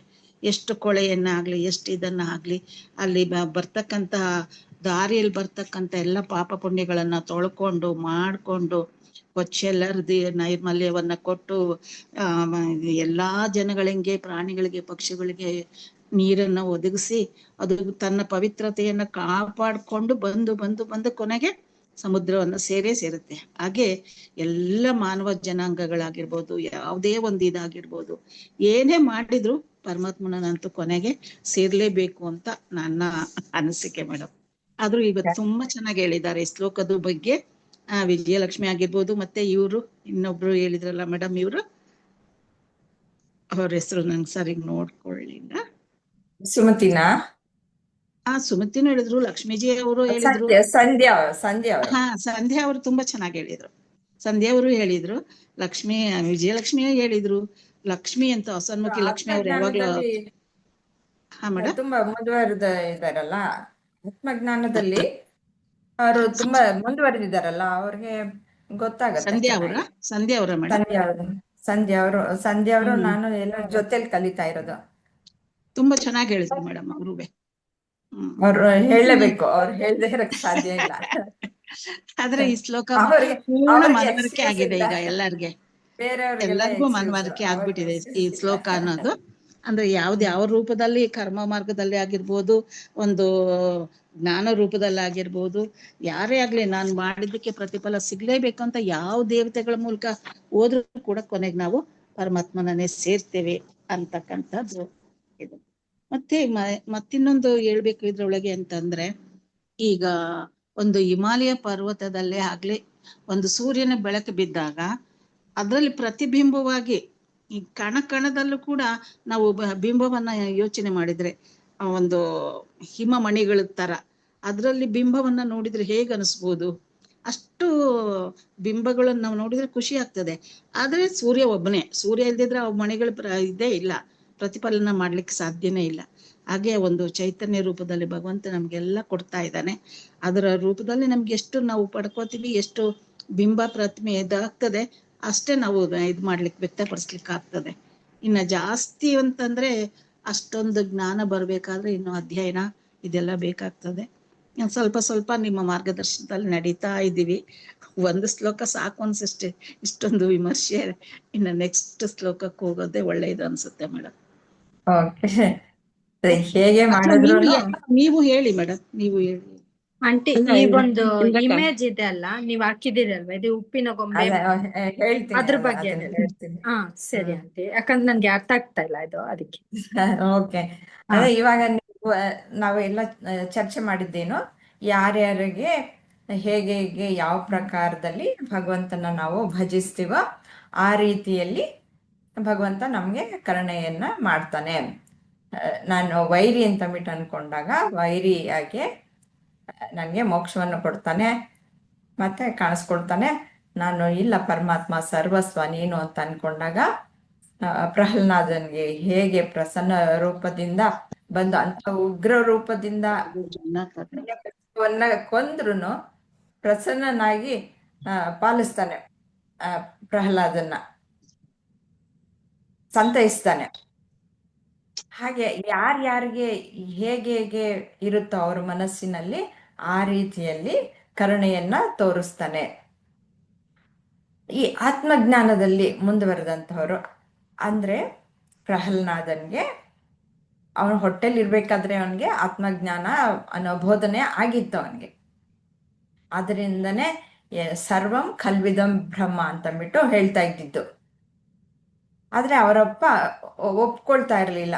ಅವನು ರಾಕ್ಷಸರು ಅಂತ ತೋರ್ಸೋದು ಏನು ಅಂತಂದ್ರೆ, ನಾನು ಒಂದಷ್ಟು ಎಲ್ಲ ಕಡೆನೂ ನೋಡಿರೋದು, ಯಾರು ದೇಹ ಭಾವನೆಯಲ್ಲಿ ಇರ್ತಾರೋ ಅವ್ರಿಗೆ, ಮತ್ತೆ ತಮಸ್ಸು ರಜಸ್ಸು ಇದ್ದಾಗ ಅಂಥವ್ರು ರಾಕ್ಷಸಿ ವೃತ್ತಿ ಅಂತ ಪ್ರವೃತ್ತಿ ಬೆಳೆಸ್ಕೊಂಡಿರ್ತಾರೆ, ಅವರೇ ರಾಕ್ಷಸರು. ಅದಕ್ಕೋಸ್ಕರ ಅವರು ಪ್ರಪಂಚದಲ್ಲಿರುವ ವಸ್ತುಗಳನ್ನೆಲ್ಲ ನಾನು ಗಳಿಸ್ಬೇಕು ಅಂತ ಅನ್ನೋದು, ಅದು ನನ್ನದಾಗ್ಬೇಕು ಅಂತ ಅದನ್ನ ಎಲ್ಲ ಸ್ವಾಧೀನ ಪಡಿಸ್ಕೊಳ್ಳೋದಕ್ಕೆ ಹವಣಿಸೋದು. ಹಿರಣ್ಯಕಶ್ಯಪ ಆಗ್ಬೋದು, ರಾವಣ ಆಗ್ಬೋದು, ಕಂಸ ಆಗ್ಬೋದು. ಅದೇ ಆತ್ಮಜ್ಞಾನದಲ್ಲಿ ಇರೋರಿಗೆ ಸರ್ವಂ ಖಲ್ವಿದಂ ಬ್ರಹ್ಮ ಮತ್ತೆ ಅಹಂ ಬ್ರಹ್ಮಾಸ್ಮಿ ಅನ್ನುವ ತತ್ವ ಅವ್ರಿಗೆ ಚೆನ್ನಾಗಿ ಗೊತ್ತಿರುತ್ತೆ. ಯಾವುದೇ ಮಾರ್ಗಕ್ಕೆ ಹೋದ್ರು ಒಂದಲ್ಲ ಒಂದು ದಿನ ತಲುಪಬೇಕಾಗಿರೋದು ನೀವು ಹೇಳ್ದಾಗೆ ಎಲ್ಲ ನದಿಗಳು ಹೋಗ್ಬಿಟ್ಟು ಸಮುದ್ರವನ್ನೇ ಸೇರೋದು. ಅವು ಬೇರೆ ಬೇರೆ ನದಿಗಳು ಬೇರೆ ಬೇರೆ ಏನಾದ್ರೂ ತಗೊಂಡು ಹೋಗಿರ್ಬೋದು, ಸಮುದ್ರ ಸೇರಿದ್ಮೇಲೆ ಎಲ್ಲ ಒಂದೇ. ಹಾಗೆ ಇಲ್ಲಿ ಉಪ್ಪಿನ ಗೊಂಬೆ ನಾನು ಸಮುದ್ರ ನೋಡ್ಬೇಕು ಅಂತ ಮಿಟ್ಟಂತಂತೆ. ಆಮೇಲೆ ಒಬ್ರು ಗುರುಗಳು ಹೇಳ್ತಾರೆ, ನೋಡು ಇದೇ ಸಮುದ್ರ ಅಂತಂದ್ಬಿಟ್ಟು ಹೇಳ್ತಾರೆ. ಅದು ಸರಿ ನಡ್ಕೊಂಡು ಹೋಯ್ತು. ನಡ್ಕೊಂಡು ಹೋದ್ಮೇಲೆ ಒಂದ್ ಹೆಜ್ಜೆ ಇಡ್ತು, ಅಲ್ಲಿ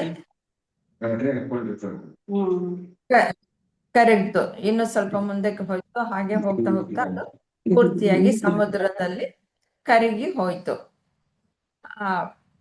ಆಮೇಲೆ ಏನಾಯ್ತು, ಅದು ಸಮುದ್ರದಲ್ಲಿ ಒಂದಾಗ್ಬಿಡ್ತು ಅಲ್ವಾ. ಕರಗದ್ಮೇಲೆ ಉಪ್ಪಿನ ಗೊಂಬೆ ಏನಾಯ್ತು, ಸಮುದ್ರದಲ್ಲಿ ಒಂದಾಗ್ಬಿಡ್ತು. ಹಾಗೆ ಭಗವಂತನ ನಾನು ನೋಡ್ಬೇಕು ಅಂತ ನನ್ನ ಕಾತರತೆ ಇತ್ತು ಅಂತಂದ್ರೆ, ನಾನು ಹೇಗಾದ್ರೂ ನಾನು ಭಗವಂತ ಅಂದ್ರೆ ಏನು, ನಾನು ಅಂದ್ರೇನು, ಭಗವಂತ ಅಂದ್ರೇನು, ನಾನು ಹೇಗೆ ಭಗವಂತ ಮತ್ತೆ ನಾನು ಹೇಗೆ ಒಂದು ಅನ್ನೋದನ್ನ ತಿಳ್ಕೊಳ್ತೀನಿ. ಮತ್ತೆ ಭಗವಂತನಲ್ಲಿ ಒಂದಾಗ್ತೀನಿ ಅನ್ನೋದು ಇಲ್ಲಿ ತತ್ವ. ನಾನು ಯಾರು ಅನ್ನೋದನ್ನ ಅದು ತಿಳಿಯಕ್ ಹೋಗ್ಬಿಟ್ಟು ಭಗವಂತನಲ್ಲೇ ಒಂದಾಗೋಯ್ತು ಉಪ್ಪಿನ ಗೊಂಬೆ.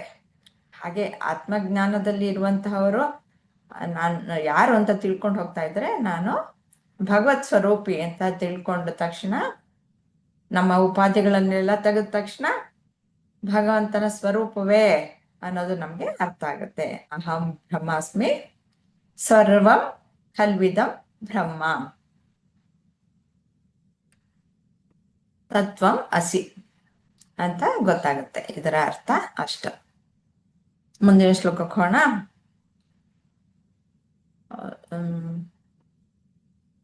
ಬೇರೆ ಇದು ಹಾಕ್ಬೇಕಲ್ಲ.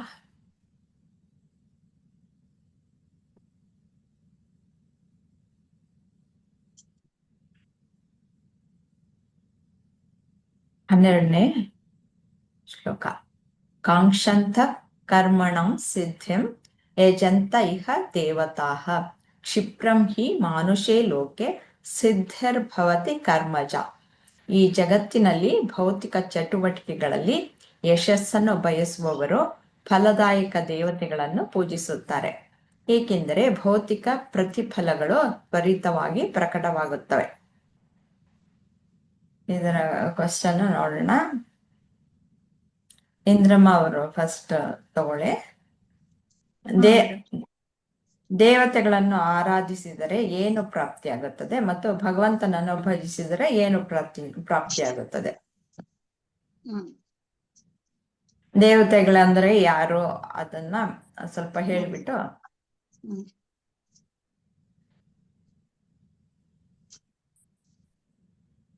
ಇದಕ್ಕೆ ಚಿತ್ರ ಇಲ್ಲ, ನಾನು ಯಾವ್ದಕ್ ಚಿತ್ರ ಇದೆಯೋ ಅದನ್ನ ಆದಷ್ಟು ಹಾಕಕ್ಕೆ ನೋಡ್ತೀನಿ.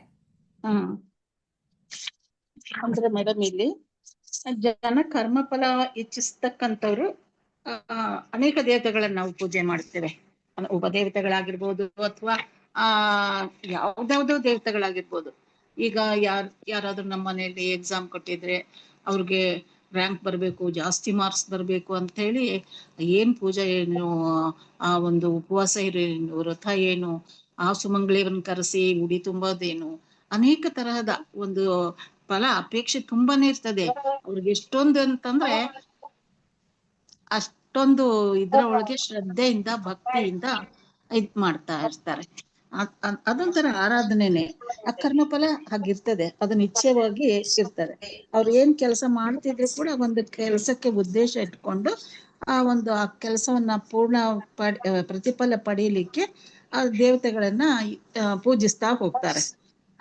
ಇದು ಒಂದು ಏನನ್ಸುತ್ತೆ ಅಂತಂದ್ರೆ, ಅವರ ಒಂದು ಪ್ರತಿಫಲ ಅಂದ್ರೆ ಕರ್ಮಕ್ಕೆ ಕರೆಕ್ಟ್ ಆಗಿ ಅದು ಅಪೇಕ್ಷೆ ಪಟ್ಕೊಂಡು ಬೇಡಿಕೆ ಇರ್ತದೆ, ಅದನ್ನ ಮಾಡ್ಕೊಂತ ಹೋಗ್ತಾರೆ. ಆ ಜಯ ಸಿಕ್ಲಿ ಅಥವಾ ಎದು ದೇವರನ್ನ ಬೇಡ್ಕೋತಾರೆ. ಒಬ್ಬೊಬ್ರು ಒಂದೊಂದ್ ತರ.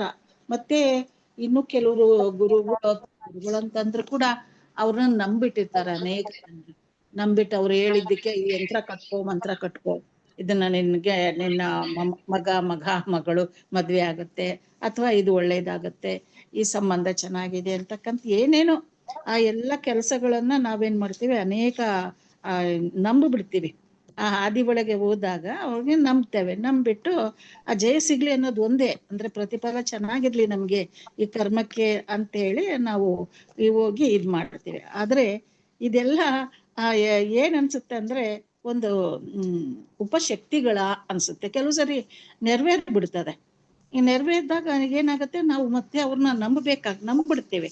ನಂಬಿಕೆ ಬಹಳ ಒಂದು ಗಾಢವಾಗಿ ಆಳವಾಗಿದ್ದಾಗ ಅದೇನಾಗುತ್ತೆ, ಅನೇಕ ಜನರನ್ನು ಹಿಂಬಾಲಕರನ್ನು ಕರ್ಕೊಂಡು ಹೋಗ್ತೇವೆ ನಾವು. ಅದು ಒಂದು ರೂಪನ ಅನ್ಸುತ್ತೆ ಒಂದೊಂದ್ಸರಿ. ಕೆಲವು ಸರಿ ಏನಾಗುತ್ತೆ, ಈಗ ನಂಬಿದಾಗ ಆ ಪರಮಾತ್ಮ ಅವ್ರ ರೂಪದಲ್ಲಿ ಬಂದು ನಮ್ಮನ್ನ ಕರ್ಕೊಂಡು ಹೋಗ್ತಾನ, ಅದು ಒಂದು ರೂಪನ.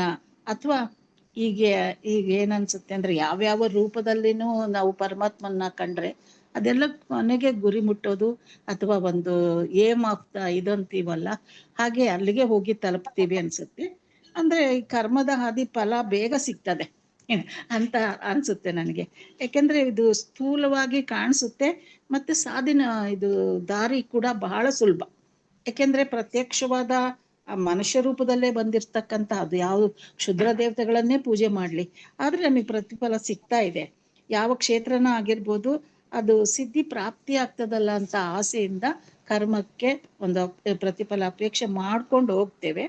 ಆದ್ರೆ ಕರ್ಮದ ಹಾದಿಯಲ್ಲಿ ಹೋದ್ರೂ ಕೂಡ ಈ ಪ್ರವೃತ್ತಿನೂ ಕೂಡ ಬಹಳ ಮುಖ್ಯವಾಗ್ತದೆ. ಇಲ್ಲಿ ಕೆಲಸ ಮಾಡೋದು ಸುಲಭ, ಸುಮ್ನೆ ಇಲ್ಲ ನೀನು ಹಾಗ್ ಮಾಡ್ಬೇಡ ಅದು ತಪ್ಪು ಅಂತ ದಾರಿ ಗೊತ್ತಾದ್ರೂ ಕೂಡ ಇಲ್ಲಿ ನಮ್ಗೇನಾಗುತ್ತೆ ಅಂತಂದ್ರೆ ಆ ದಾರಿಯನ್ನು ಹಿಡ್ಕೊಂಡು ಅಲ್ಪ ಒಂದು ಪ್ರತಿಫಲಕ್ಕೋಸ್ಕರ ಆರಾಧನೆ ಮಾಡ್ಕೊಂಡು ಕೆಲವು ಸಾರಿ ಮೋಸ ಹೋಗ್ಬಿಡ್ತೀವಿ ಅನ್ಸತ್ತೆ. ಇತ್ತೀಚೆಗೆ ಮೊದಲೆಲ್ಲ ಇದನ್ನ ಅನುಸರಿಸಿದ್ ಉಂಟು. ಇದನ್ನೆಲ್ಲ ಅನುಸರಿಸ್ಬಿಟ್ಟು ಆ ಸ್ವಾಮಿಗಳ ಹತ್ರ ಹೋದೆ, ಈ ಸ್ವಾಮಿಗಳ ಹತ್ರ ಹೋದೆ, ಏನೇನೋ ಅದೇನ್ ದಾರಿಲಿ ಬರ್ತಿತ್ತೋ ಏನೋ ಆಗಿ ಅದು ಸರೌಂಡಿಂಗ್ಸ್ ಹಾಗೆ ಇರೋದ್ರಿಂದ ನನ್ ಜೀವನದಲ್ಲಿ ನಡೆದಿದೆ.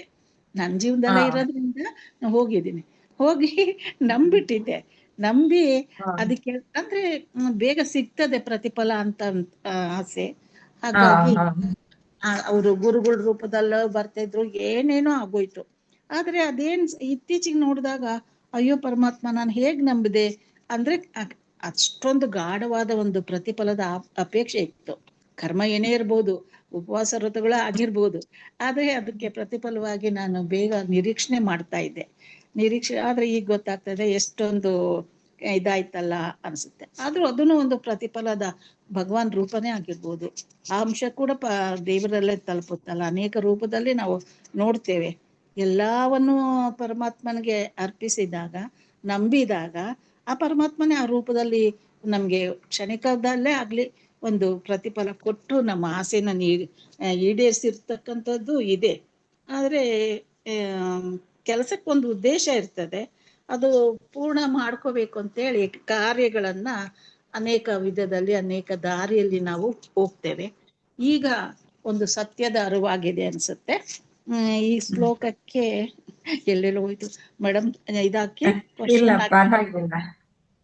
ಇಲ್ಲ, ಹೇಳಿದ್ದು ನೀವು ಶೇರ್ ಮಾಡ್ಕೊಂಡಿದ್ದು ಎಲ್ಲಾನು ಚೆನ್ನಾಗೇ ಇತ್ತು. ಹಿಂದೆ ಏನೇ ಆಗಿರ್ಬಹುದು, ಅದು ಇರ್ಲಿ ಪರವಾಗಿಲ್ಲ. ಅದನ್ನ ಬಿಟ್ಟಾಕ್ಬಿಟ್ಟು ಇವಾಗ ಒಳ್ಳೆ ಪಾತಲ್ಲಿ ಇದ್ದೀರಾ ಅಲ್ವಾ? ಎಕ್ಸ್ಪೀರಿಯನ್ಸ್ ಕೆಲಸ ಜೀವನದಲ್ಲಿ ಎಕ್ಸ್ಪೀರಿಯನ್ಸ್ ಆಗ್ತದೆ. ಗೊತ್ತಿಲ್ಲದೆ ನೀವು ಅಲ್ಲಿಗೆ ಹೋಗಿದ್ರಿ, ಆದ್ರೆ ಈಗ ಈ ಮಾರ್ಗ ಸಿಕ್ಕಿದೆಯಲ್ಲ ನಿಮ್ಗೆ, ಇದಕ್ಕೆ ನೀವು ಕೊಡ್ಬೇಕಲ್ವಾ? ಮತ್ತೆ ನೀವೇ ಹೇಳ್ತಾ ಇದ್ದೀರಾ, ನಿಮ್ಮ ಬಾಯಲ್ಲೇ ಬರ್ತಾ ಇದೆ ನಂಗೆ, ಇದು ಮೊದ್ಲು ಗೊತ್ತಾಗ್ಲಿಲ್ಲ ಅಂತಂದ್ಬಿಟ್ಟು.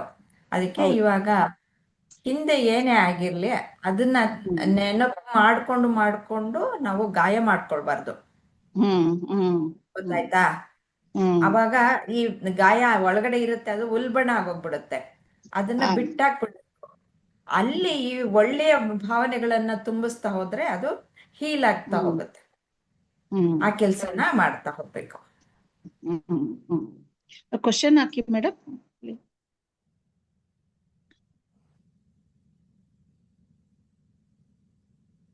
ದೇವತೆಗಳನ್ನು ಆರಾಧಿಸಿದರೆ ಏನು ಪ್ರಾಪ್ತಿಯಾಗುತ್ತದೆ ಮತ್ತು ಭಗವಂತನನ್ನು ಭಜಿಸಿದರೆ ಏನು ಪ್ರಾಪ್ತಿಯಾಗುತ್ತೆ ಅಂತ.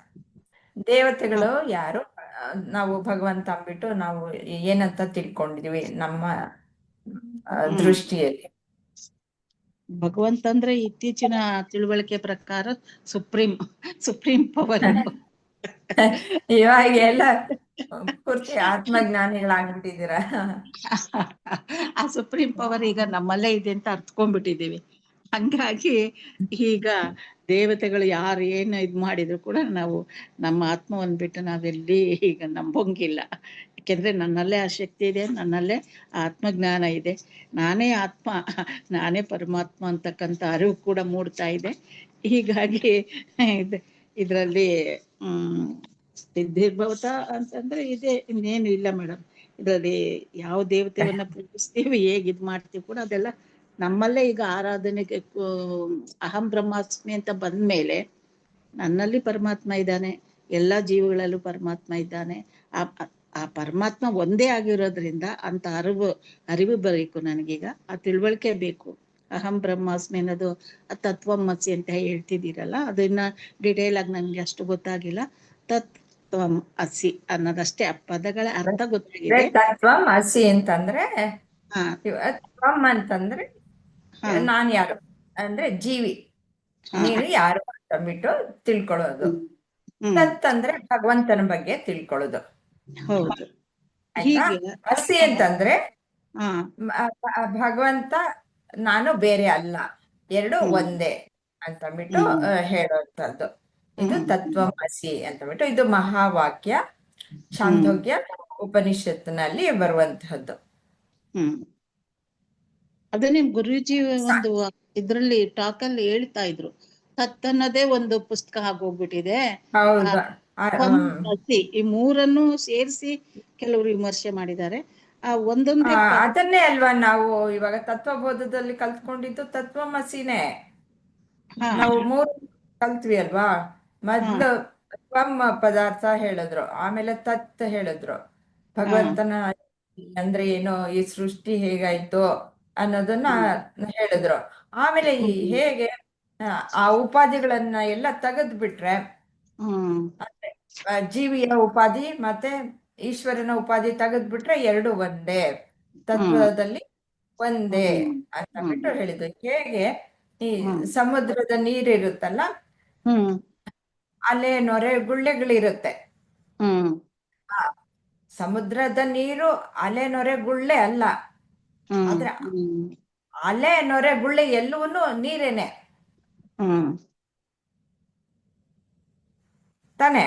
ಅರ್ಥ ಮಾಡ್ಕೊಳ್ಳಿ. ಇದು ಸಮುದ್ರದ ಒಂದು ಅಲೆ ನೊರೆ ಗುಳ್ಳೆ, ಅದನ್ನ ಯಾವಾಗ್ಲೂ ನೀವು ಚಿಂತನೆ ಮಾಡ್ತಾ ಇದ್ರೆ ಪೂರ್ತಿಯಾಗಿ ಗೊತ್ತಾಗುತ್ತೆ. ಈ ಸೃಷ್ಟಿ ಅನ್ನೋದು ಹೇಗಿದೆ, ಭಗವಂತ ಅಂದ್ರೆ ಹೇಗೆ, ಈ ಜಗತ್ ಹೆಂಗ್ ಕಾಣಿಸ್ತಾ ಇದೆ ಅನ್ನೋದು ಅದ್ರಲ್ಲಿ ತುಂಬಾ ಚೆನ್ನಾಗಿ ಗೊತ್ತಾಗತ್ತೆ. ಹಾಗೆ ಇದು ಬಂಗಾರದ ಒಡವೆಗಳು, ಒಡವೆಗಳು ಎಲ್ಲಾನು ಬಂಗಾರವೇನೆ. ಆದ್ರೆ ಬಂಗಾರ ಯಾವ ಒಡವೆನೂ ಅಲ್ಲ ತಾನೆ. ಅಲ್ಲ.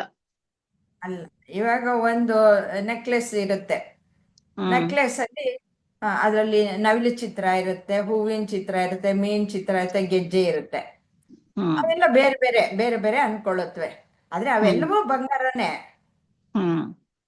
ಆ ನಾಮರೂಪ ಇರೋದಕ್ಕೆ ನಾವು ಬೇರೆ ಬೇರೆ ಬೇರೆ ಅಂತ ಹೇಳ್ತೀವಿ. ಅವು ಏನ್ ಮಾಡುತ್ತೆ, ಓ ನಾನ್ ಬೇರೆ ಅಂತ ಬಿಟ್ಟು, ಬೇರೆ ಅದಕ್ಕೆ ಗುಣಗಳು ಸೇರ್ಕೊಂಡ್ಬಿಟ್ಟಿರುತ್ತೆ. ಅವು ನಾನ್ ಬೇರೆ ಅಂತ ಬಿಟ್ಟು, ಓ ನನಗೆ ನವಿಲಾದ್ರೆ ನಲಿಯುತ್ತೆ, ಕೆಂಬುತ್ತಾದ್ರೆ ಅಳುತ್ತೆ, ಹಿಂಗೆ.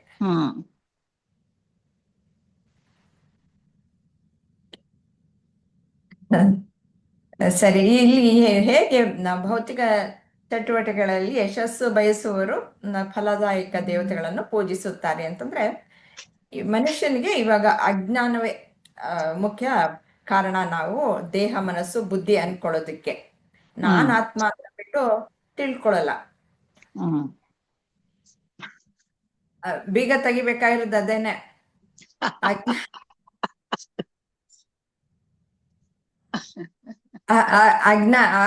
ಅಜ್ಞಾನದಿಂದನೇ ನಾನು ದೇಹ ಮನಸ್ಸು ಬುದ್ಧಿ ಅಂತ ಅನ್ಕೊಳ್ಳೋದು. ದೇಹ ಮನಸ್ಸು ಬುದ್ಧಿ ಅಂತ ಅನ್ಕೊಂಡಾಗ್ಲೇ ನಾನ್ ಕರ್ತ ಭೋಕ್ತ ಮತ್ತೆ ಜ್ಞಾತ ಅನ್ಕೊಳ್ಳೋದು. ಹ್ಮ್ ಆದ್ರಿಂದ ಕರ್ಮ ಫಲಗಳು ಹೀಗೆ ಬರೋದು. ಆದ್ರೆ ಇಲ್ಲಿ ಈ ಶ್ಲೋಕದಲ್ಲಿ ಏನ್ ಹೇಳ್ತಾ ಇದ್ದಾರೆ ಅಂದ್ರೆ, ಯಾತಕ್ಕೆ ಭೌತಿಕ ಪ್ರಪಂಚದಲ್ಲಿ ನಾವು ಸುಖವನ್ನ ಬಯಸ್ಕೊಂಡು ಹೋಗ್ತೀವಿ? ಅದಕ್ಕೆ ಎಲ್ಲ ನಿಯಂತ್ರಣ ಮಾಡುವಂತಹ ಶಕ್ತಿ ದೇವತೆಗಳು ಇರ್ತಾರೆ. ಅವುಗಳನ್ನ ನಾವು ಆರಾಧಿಸೋದ್ರಿಂದ, ಇದು ವೇದದಲ್ಲೂ ಇದೆ. ಮೊದಲು ಕರ್ಮ ಕಾಂಡ ಇದೆ. ಅದರಲ್ಲೆಲ್ಲ ಹೇಗೆ ಈ ದೇವತೆಗಳನ್ನ ಆರಾಧನೆ ಮಾಡಿದ್ರೆ ನಮಗೆ ಬೇಕಾದ ಬಯಸಿದಂತಹ ಎಲ್ಲ ಸೌಕರ್ಯಗಳು, ಸಂಪತ್ತು ಸಿಗುತ್ತೆ ಅನ್ನೋದು ಆ ಕರ್ಮ ಭಾಗದಲ್ಲಿ ಇದೆ. ಬೇಗ ಒಲಿದು ಬಂದ್ಬಿಡುತ್ತೆ. ಅಂದ್ರೆ ಅವೆಲ್ಲವೂ ಸಹ ಬದಲಾಗುವಂತಹವೇ ಅಲ್ವಾ? ಅದಕ್ಕೆ ಶಾಶ್ವತವಾದ ಸುಖ ಸಿಗಲ್ಲ ಅಂತ ಬಿಟ್ಟು ಆಮೇಲೆ ಉಪನಿಷತ್ತುಗಳು ಬಂದಿದ್ದು. ಅದು ಜ್ಞಾನಕಾಂಡ. ಆ ಜ್ಞಾನಕಾಂಡದಲ್ಲಿ ಭಗವಂತನನ್ನೇ ತಿಳ್ಕೊಳ್ಳೋದ್ರಿಂದ, ನಾನ್ ಯಾರು, ನಾನು ಭಗವತ್ ಸ್ವರೂಪಿ ಅಂತ ತಿಳ್ಕೊಳ್ಳೋದ್ರಿಂದ ಅಲ್ಲಿ ಶಾಶ್ವತವಾದ ಸುಖ ಸಿಗುತ್ತೆ. ಅದು ಎಲ್ಲರಿಗೂ ಅಲ್ಲಿಗೆ ತಕ್ಷಣಕ್ಕೆ ಹೋಗಕ್ಕಾಗಲ್ಲ. ಇಲ್ಲಿ ಪ್ರಾಪಂಚಿಕ ಸುಖಗಳಿಗೆ ಬೇಗ ಹೋಗ್ತಾರೆ. ಅಲ್ಲಿಂದ ನಾನು ಸುಖ ಪಡ್ಕೊಂಡ್ಬಿಡೋಣ ಅಂತ. ಆಮೇಲೆ ನಿಧಾನಕ್ಕೆ ಅವ್ರಿಗೆ ಅರಿವಾಗುತ್ತೆ, ಓ ಇದರಿಂದ ನನ್ಗೆ ಶಾಶ್ವತವಾದದ್ದು ಸಿಗಲ್ಲ, ನನ್ಗೆ ಸಮಾಧಾನ ಅನ್ನೋದು, ಆನಂದ ಅನ್ನೋದು ನನ್ನ ಒಳಗಡೆನೆ ಇದೆ ಅನ್ನೋದು ಈ ಆತ್ಮಜ್ಞಾನದಿಂದ ತಿಳಿಯುತ್ತೆ. ಅವಾಗ ಭಗವಂತನನ್ನು ಹಿಡ್ಕೊಳ್ತೀವಿ. ಭಗವತ್ ಸ್ವರೂಪಿಗಳು ನಾವು ಅಂತ ಅಂದ್ಬಿಟ್ಟು ಅನ್ಕೊಳ್ತೀವಿ. ಅವಾಗ ಇನ್ನು ಭಗವಂತನಲ್ಲಿ ಭಕ್ತಿನೂ ಜಾಸ್ತಿ ಆಗುತ್ತೆ. ಮತ್ತೆ ನಮ್ಮಲ್ಲಿ ಯಾವ ಒಂದು ದೋಷಗಳು ಇಲ್ಲದೆ ಭಗವಂತ ಹೇಗೆ ಸಂಪೂರ್ಣವಾಗಿ ದೋಷರಹಿತನೋ ಆ ರೀತಿಯಲ್ಲಿ ಪೂರ್ತಿ ಆತ್ಮಜ್ಞಾನಿಗಳು ಆ ದೋಷರಹಿತರಾಗಿ ಇರ್ತಾರೆ.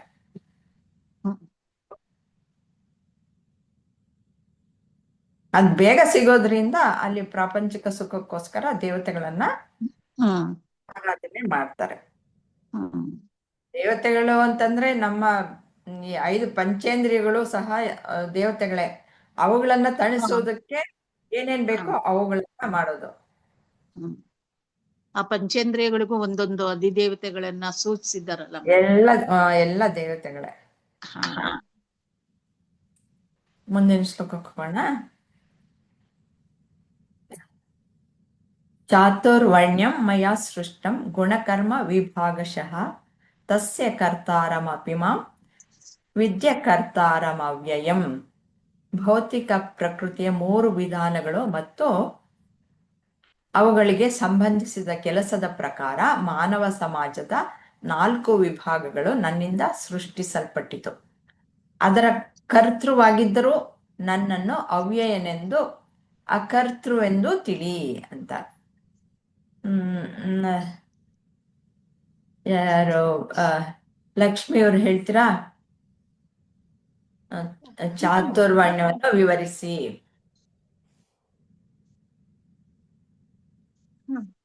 ಚಿತ್ರ ಇದ್ರೆ ಹಾಕ್ತೀನಿ.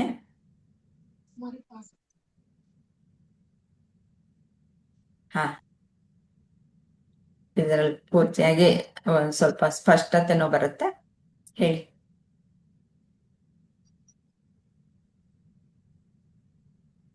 ಇದು ತುಂಬಾ ಇಂಪಾರ್ಟೆಂಟ್ ಶ್ಲೋಕ.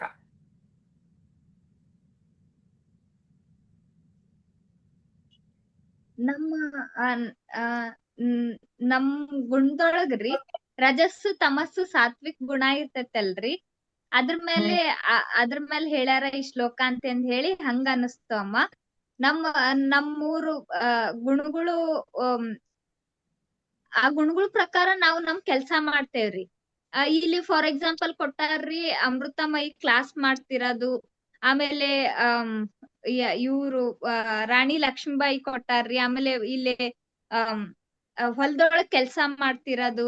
ಇವ್ರೆಲ್ಲಾ ಸಾತ್ವಿಕ್ ಗುಣ ಹೊಂದಿರೋದು. ರತನ್ ಟಾಟಾ ಅವ್ರದ್ದು ಕೊಟ್ಟಾರ್ರಿ. ಇವ್ರೆಲ್ಲಾ ಸಾತ್ವಿಕ್ ಗುಣ ಹೊಂದಿರೋರ್ರಿ. ಇವ್ರ ನಾವ್ ಪ್ರತಿ ದಿನಾನು ನೆನೆಸ್ತೇವಿ. ಪ್ರತಿ ಕ್ಷಣದೊಳಗುನು ನಾವ್ ಅವ್ರನ್ನ ನೆನಪ್ ಮಾಡ್ಕೊಂತೇವಿ. ಯಾಕಂದ್ರ ಅವ್ರ ಒಳ್ಳೆ ಗುಣ ಐತ್ರಿ ಅವ್ರೊಳಗ. ಒಂದ್ ಸಮಾಜಕ್ ಒಂದ್ ಒಳ್ಳೇದ್ ಮಾಡ್ತಿರ್ತಾರಲ್ಲ, ಅದ್ರಿಂದ ನಾವ್ ಅವ್ರ ನೆನೆಸ್ತೇವಿ ಅಂತ ಹೇಳಿ ನನಗ್ ಹಂಗ ಅನಸ್ತು ಅಮ್ಮ. ನಮ್ಮೊಳಗ ಸತ್ಯ ಅಂತ ಹೇಳಿ ಸಾತ್ವಿಕ್ ಗುಣ ಅಂತ ಹೇಳಿ ಇದ್ದಾಗ ನಮ್ಮನ್ನೆಲ್ಲರೂ ಪ್ರೀತಿ ಮಾಡ್ತಾರ, ಅಥವಾ ಎಲ್ಲಾರು ನಾವು ಸಮಾಜ ಸೇವೆಗಾಗಿ ನಾವ್ ಇರ್ತೇವಿ. ಆ ಗುಣ ಹೊಂದಿದಾಗ ನಮ್ಮನ್ನ ಅವರು ಎಲ್ಲಾರು ನೆನೆಸ್ತಾರ ಅಂತ ಹೇಳಿ ನನಗ್ ಹಂಗ ಅನಸ್ತು ಅಮ್ಮ.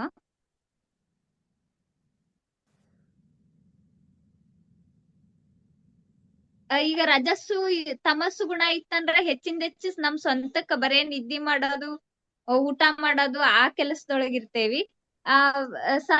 ರಜಸ್ ಗುಣ ಇತ್ತಂದ್ರ ಯಾವಾಗ್ಲೂನು ಒಂಥರ ಇದು ಅದು ಸ್ವಂತದ್ರ ಸಲುವಾಗಿ ಆಕತ್ತೆ ಅಮ್ಮ. ಹೆಚ್ಚು ನಾವು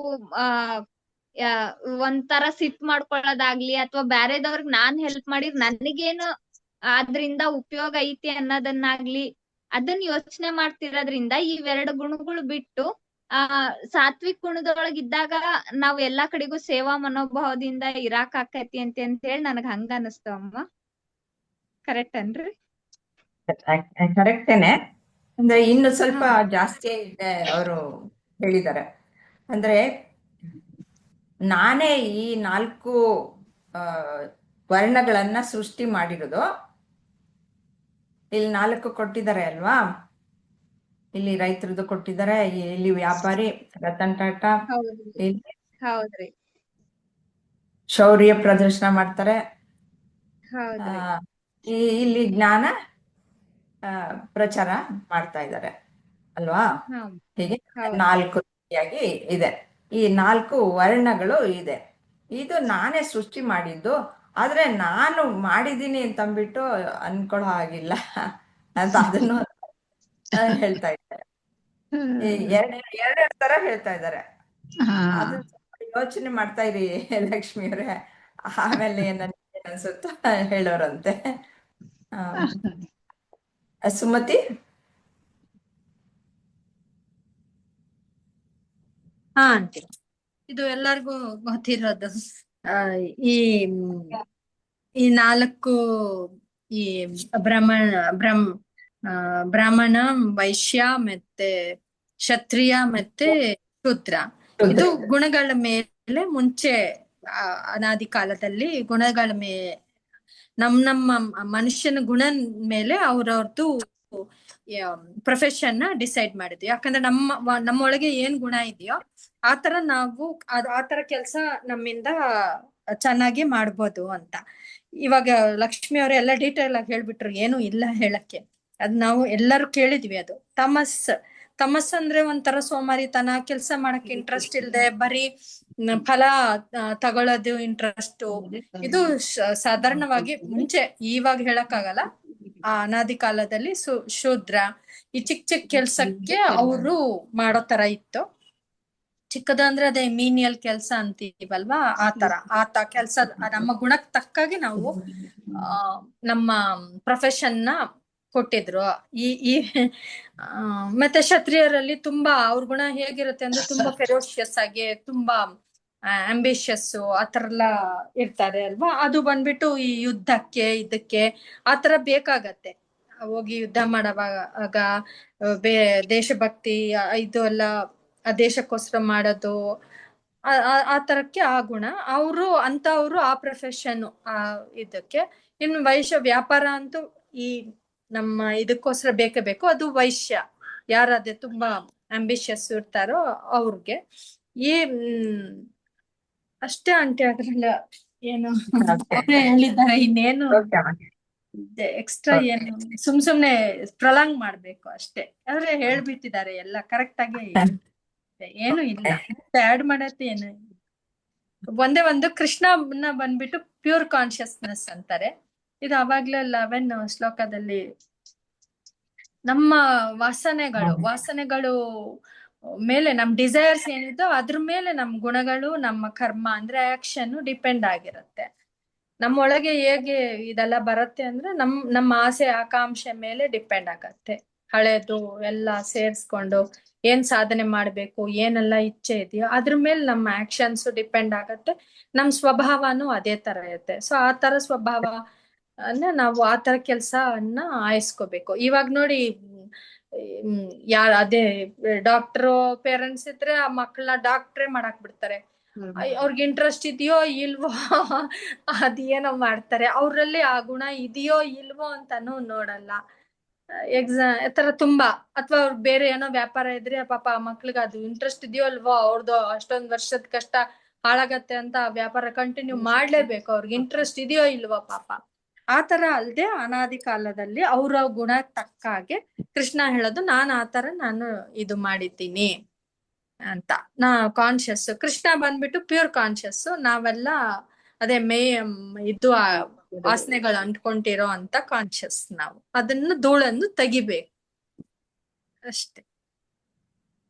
ಅಂತ ನೀವು ಹೇಳಿದ ಹಾಗೆ ಹೀಗೆ ಚಾತುರ್ವರ್ಣ್ಯ ಅಂತಂದ್ರೆ ನೀವು ಹೇಳಿದ್ರಲ್ವ, ಬ್ರಾಹ್ಮಣ, ಕ್ಷತ್ರಿಯ, ವೈಶ್ಯ ಮತ್ತು ಶೂದ್ರ, ಈ 4 ವರ್ಣಗಳು ನನ್ನಿಂದನೇ ಮಾಡಲ್ಪಟ್ಟಿದೆ. ಆದ್ರೆ ಯಾವುದ್ರ ಬೇಸ್ ಮೇಲೆ? ಗುಣ ಮತ್ತೆ ಕರ್ಮ. ಗುಣಗಳು ಅಂತಂದ್ರೆ ಈ 3 ಗುಣಗಳು, ಕರ್ಮ ಅದಕ್ಕನುಸಾರವಾಗಿ ಮಾಡುವಂತಹ ಕರ್ಮಗಳ ಪ್ರಕಾರವಾಗಿ ಈ 4 ವರ್ಣಗಳನ್ನ ಸೃಷ್ಟಿಸಲಾಗಿದೆ ಅಂತ. ಇದು ನೀವು ಎಲ್ಲೇ ತಗೊಂಡು ಹೋಗಿ, ನಮ್ಮ ಇಂಡಿಯಾದಲ್ಲಿ ಏನು ಆ ಜಾತಿ ಈ ಜಾತಿ ಅಂತ ನಾವು ಹೇಳ್ತೀವಿ, ಬ್ರಾಹ್ಮಣರು, ವೈಶ್ಯರು, ಶೂದ್ರು, ಕ್ಷತ್ರಿಯರು ಅಂತ ಹೇಳ್ತೀವಿ. ಬೇರೆ ಅಮೆರಿಕದಲ್ಲಿ ಇಲ್ವಾ? ಅವರು ಬೇರೆ ರೀತಿ ಇಲ್ವಾ? ಪಂಡಿತರು ಇಲ್ವಾ ಅವರಲ್ಲಿ?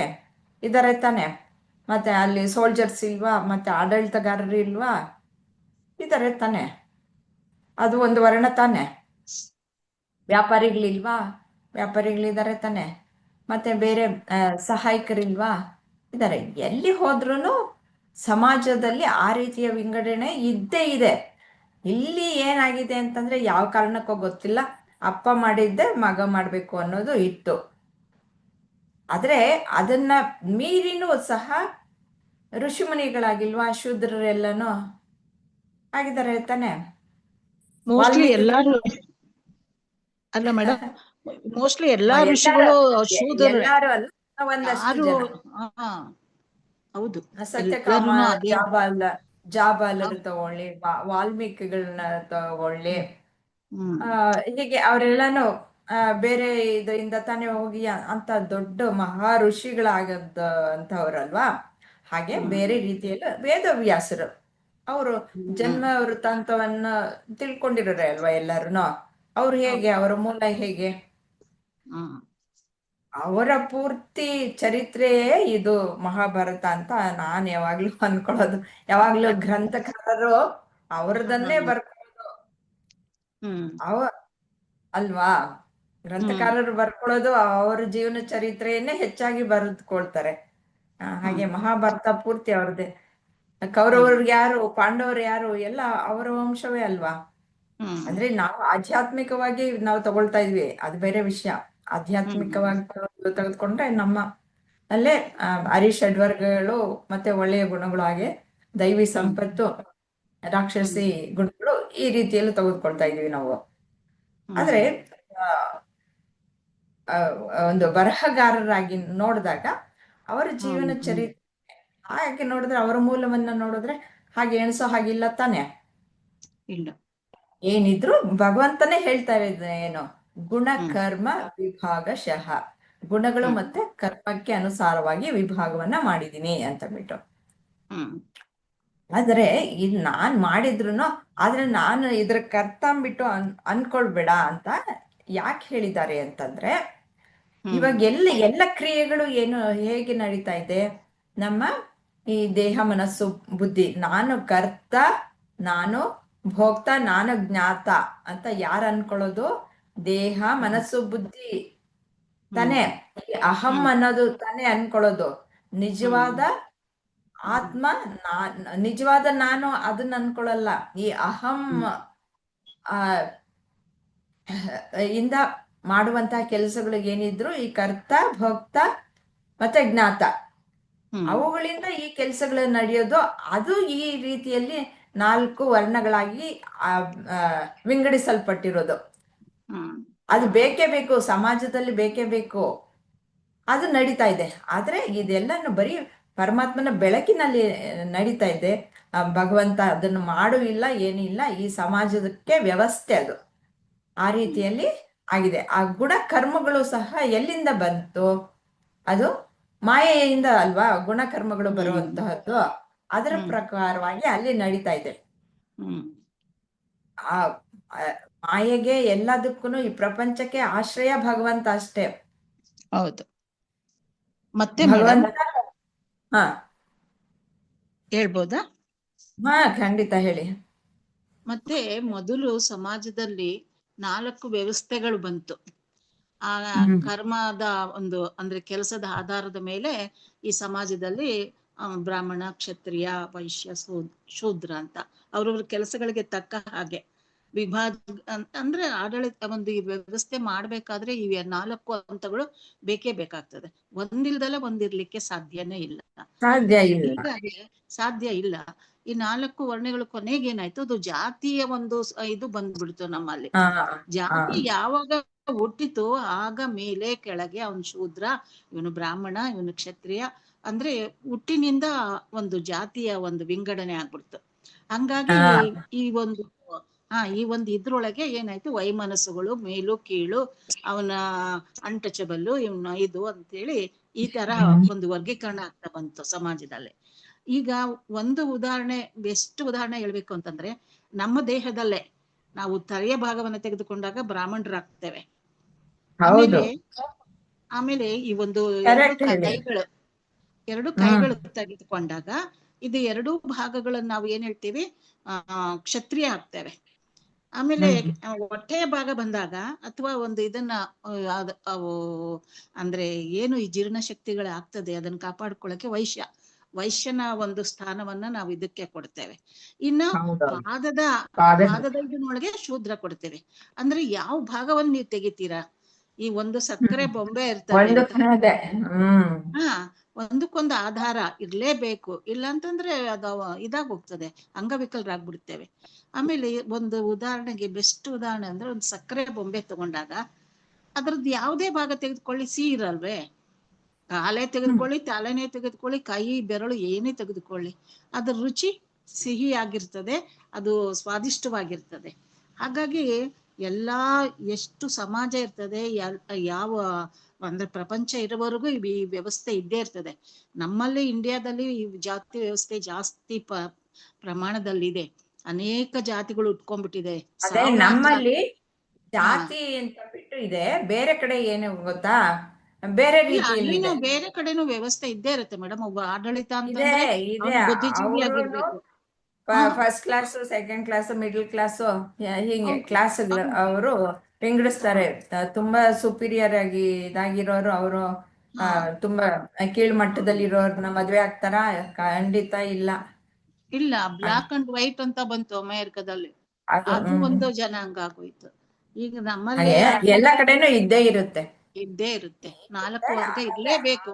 4 ವರ್ಗ ಇಲ್ದಿದ್ರೆ ಅದೇ ಅದು ಸೃಷ್ಟಿ ಆಗಿದೆ ಅಂತಂದ್ಬಿಟ್ಟು ಇದೆಲ್ಲ ಮಾಯೆಯಲ್ಲಿ ಅಂದ್ರೆ ಜಗತ್ತಿನಲ್ಲಿ ನಡೆಯುವಂತಹದ್ದು. ಇದಕ್ಕೆ ಆಧಾರವಾಗಿರುವಂತಹದ್ದು ಪರಮಾತ್ಮನ ಶಕ್ತಿಯೇ ಮಾಯೆ. ಈ ಸೃಷ್ಟಿ ಎಲ್ಲ ಇರುವಂತಹದ್ದು ಈ ಮಾಯೆಯಿಂದ ನಡೆಯುವಂತಹದ್ದು ಅಲ್ವಾ? ಆದ್ರೆ ಅದಕ್ಕೆಲ್ಲ ಆಶ್ರಯ ಇರೋದು ಪರಮಾತ್ಮನೇ. ನಾನು ಇದನ್ನ ಕರ್ತನು ಅಲ್ಲ ಅಂತಾನು ಹೇಳ್ತಾರೆ, ಮತ್ತೆ ನಾನು ಅವ್ಯಯನ ಅಂತಂದ್ಬಿಟ್ಟು ಹೇಳ್ತಾರೆ. ಪರಮಾತ್ಮ ಅವ್ಯಯ ಅಲ್ವಾ? ಯಾವಾಗ್ಲೂ ಸದಾ ಕಾಲ ಇರುವಂತವನು, ಆದಿ ಅಂತ್ಯ ಅನ್ನೋದು ಇಲ್ಲ, ಮತ್ತೆ ಮಾರ್ಪಾಡು ಹಾಕೋಲ್ಲ ಅಂತಹ ಪರಮಾತ್ಮ. ನಾನು ಕರ್ತ ಅಲ್ಲ ಅನ್ನೋದನ್ನ ಹೇಗೆ ಅರ್ಥ ಮಾಡ್ಕೊಳ್ಬೇಕು ಅಂತಂದ್ರೆ, ಇವಾಗ ಕರೆಂಟು ನಾನಾ ಒಂದು ಅಪ್ಲಯನ್ಸಸ್ ಅಲ್ಲಿ ಹರಿತಾ ಇರುತ್ತೆ. ಈ ಎಕ್ಸಾಂಪಲ್ ಬೇಕಾದಷ್ಟು ಸತಿ ತಗೊಂಡಿದೀವಿ ನಾವು. ಅದೇನಾದ್ರೂ ಮಾಡುತ್ತಾ? ಅದೇನು ಮಾಡಲ್ಲ. ಅಪ್ಲಯನ್ಸಸ್ ತಾನೇ ವರ್ಕ್ ಮಾಡೋದು. ಅದಕ್ಕೆ ನಾನು ಕರ್ತ ಅಲ್ಲ ಅಂತಾನು ಹೇಳ್ತಾ ಇರೋದು. ಆ ರೀತಿಯಲ್ಲಿ ನಾನು ನನ್ನ ಬೆಳಕಿನಲ್ಲಿ ಇವೆಲ್ಲ ನಡೀತಾ ಇವೆ ಹೊರ್ತು ನಾನೇನು ಮಾಡೋನಲ್ಲ ಅಂತ. ನಾನು ಇಲ್ದಿದ್ರೆ ಅವೇನು ನಡೆಯಲ್ಲ ಅಂತಾನು ಭಗವಂತ ಇಲ್ಲ ಅಂತಂದ್ರೆ ಯಾವ್ದು ಇಲ್ಲ. ಆದ್ರೆ ಈ ಮಾಯೆ ಇಲ್ಲದೆ ಭಗವಂತ ಇರೋಕೆ ಸಾಧ್ಯ ಇದೆ. ಮತ್ತೆ ಇನ್ನೊಂದು ಪಾಯಿಂಟ್ ಇದ್ರಲ್ಲಿ ಅಂತಂದ್ರೆ ಮೇಡಮ್, ಶ್ರೀಕೃಷ್ಣ ಪರಮಾತ್ಮ ಅಂತ ಹೇಳಿದ್ರು ಕರ್ಮ ಮಾಡ್ಲಿಲ್ವೇ? ಎಷ್ಟು ಕರ್ಮ ಮಾಡ್ದ? ಹುಟ್ಟಿದಾರ ಆದ್ರೆ ಯಾವ್ದಕ್ಕೂ ಅಂಟ್ಕೊಂಡಿಲ್ಲ ಅಂತ ಸಂಘ. ಅಂಟ್ಕೊಂಡಿಲ್ಲ, ಆದ್ರೆ ಎಷ್ಟು ಕರ್ಮ, ಎಷ್ಟು ಯುದ್ಧ ಮಾಡಿದ್ರು, ಎಷ್ಟು ಜನನ ಕೊಂದಿದ್ದು, ಸೋಲ್ಸಿದ್ದು, ಅದ್ರ ಫಲ ಅಂತೂ ಅವನಿಗೆ ಕೈ ಒಡ್ಲಿಲ್ಲ, ಅದು ನಿಜ. ಅದು ಕಂಸನನ್ ಕೊಂದ, ಸಿಂಹಾಸನ ಏರ್ಲಿಲ್ಲ, ಶಿಶುಪಾಲ ಜರಾಸಂಧ ಅಂತವ್ರನ್ನು ಕೊಂದ, ಆ ರಾಜ್ಯವನ್ನು ತೆಗೆದುಕೊಳ್ಳಿಲ್ಲ. ಆದ್ರೂ ಅಂತೂ ಕರ್ಮ ಅಂತೂ ಮಾಡ್ತಾನೇ ಬಂದ್ರು, ಆದ್ರೆ ಪ್ರತಿಫಲ ಇಲ್ಲ. ಹಾಗಾಗಿ ಅವ್ರವ್ರ ರಾಜ್ಯ ಕೊಡಿಸ್ಬಿಟ್ಟು ಆರಾಮ ಇದ್ರು, ಹಾಗೆ ಅಂಟ್ಕೊಳ್ದಂಗೆ ಇದ್ರು.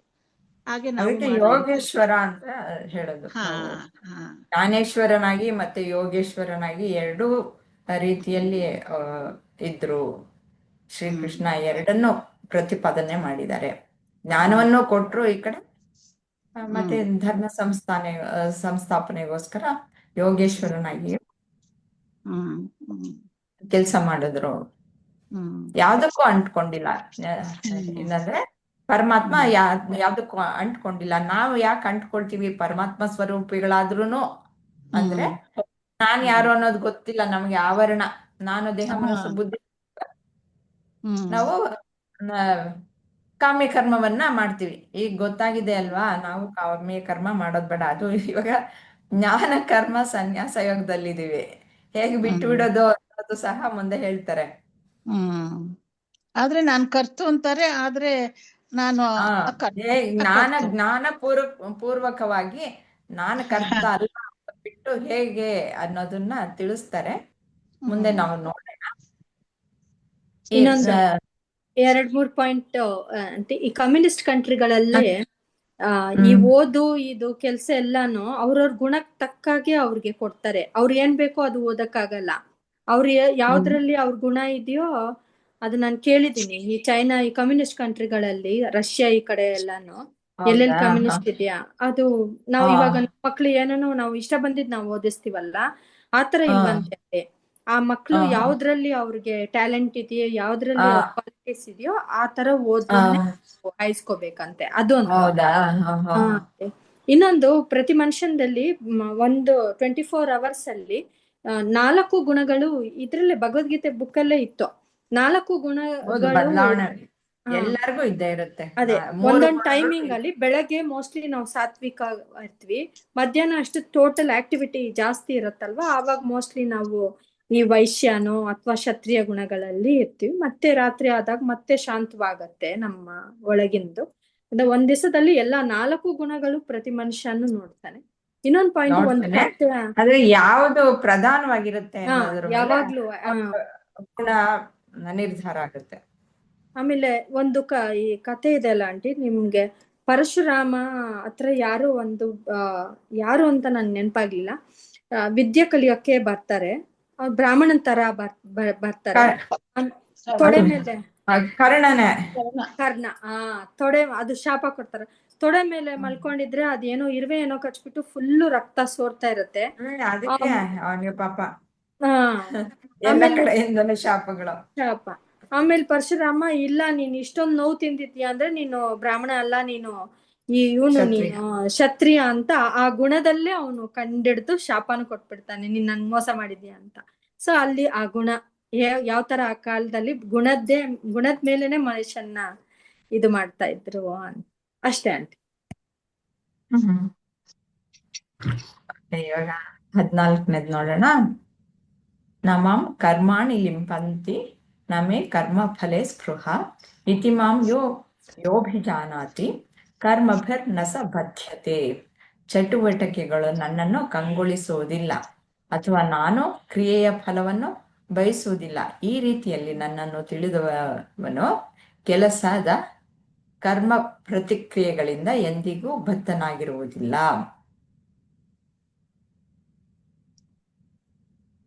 ಯಾವುದೇ ಅಂದ್ರೆ ಇವಾಗೆಲ್ಲ ನಾವು ಹೆಚ್ಚು ಕಡಿಮೆ ಇದನ್ನ ಚರ್ಚೆ ಮಾಡಾಗಿದೆ. ಭಗವಂತ ಯಾವ ಚಟುವಟಿಕೆಗಳಿಂದನೂ ವಿಚಲಿತ ಆಗಲ್ಲ. ಕರ್ಮದ ಫಲ ಸಹ ನಾನು ಬಯಸಲ್ಲ. ಅದನ್ನ ಪೂರ್ತಿಯಾಗಿ ಇವಾಗ ಪೂರ್ತಿಯಾಗಿ ತಿಳ್ಕೊಂಡ್ವಿ ಅಲ್ವಾ ನಾವು ಕರ್ತ ಭೋಕ್ತ ಮತ್ತೆ ಜ್ಞಾತ ಅಲ್ಲ ಅದು ತಿಳ್ಕೊಳ್ಳೋದು ಅಂತ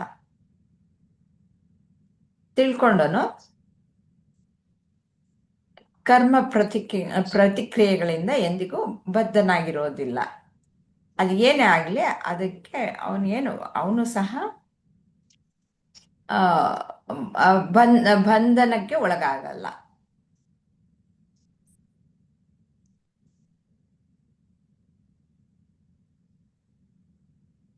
ಹೇಗೆ ಮನುಷ್ಯರು ಬಂಧ ಮುಕ್ತರಾಗಬಹುದು ಎಂದು ತಿಳಿಸಿದ್ದಾರೆ. ವಿಜಯಲಕ್ಷ್ಮಿ ಅವ್ರು ಹೇಳ್ತೀರಾ?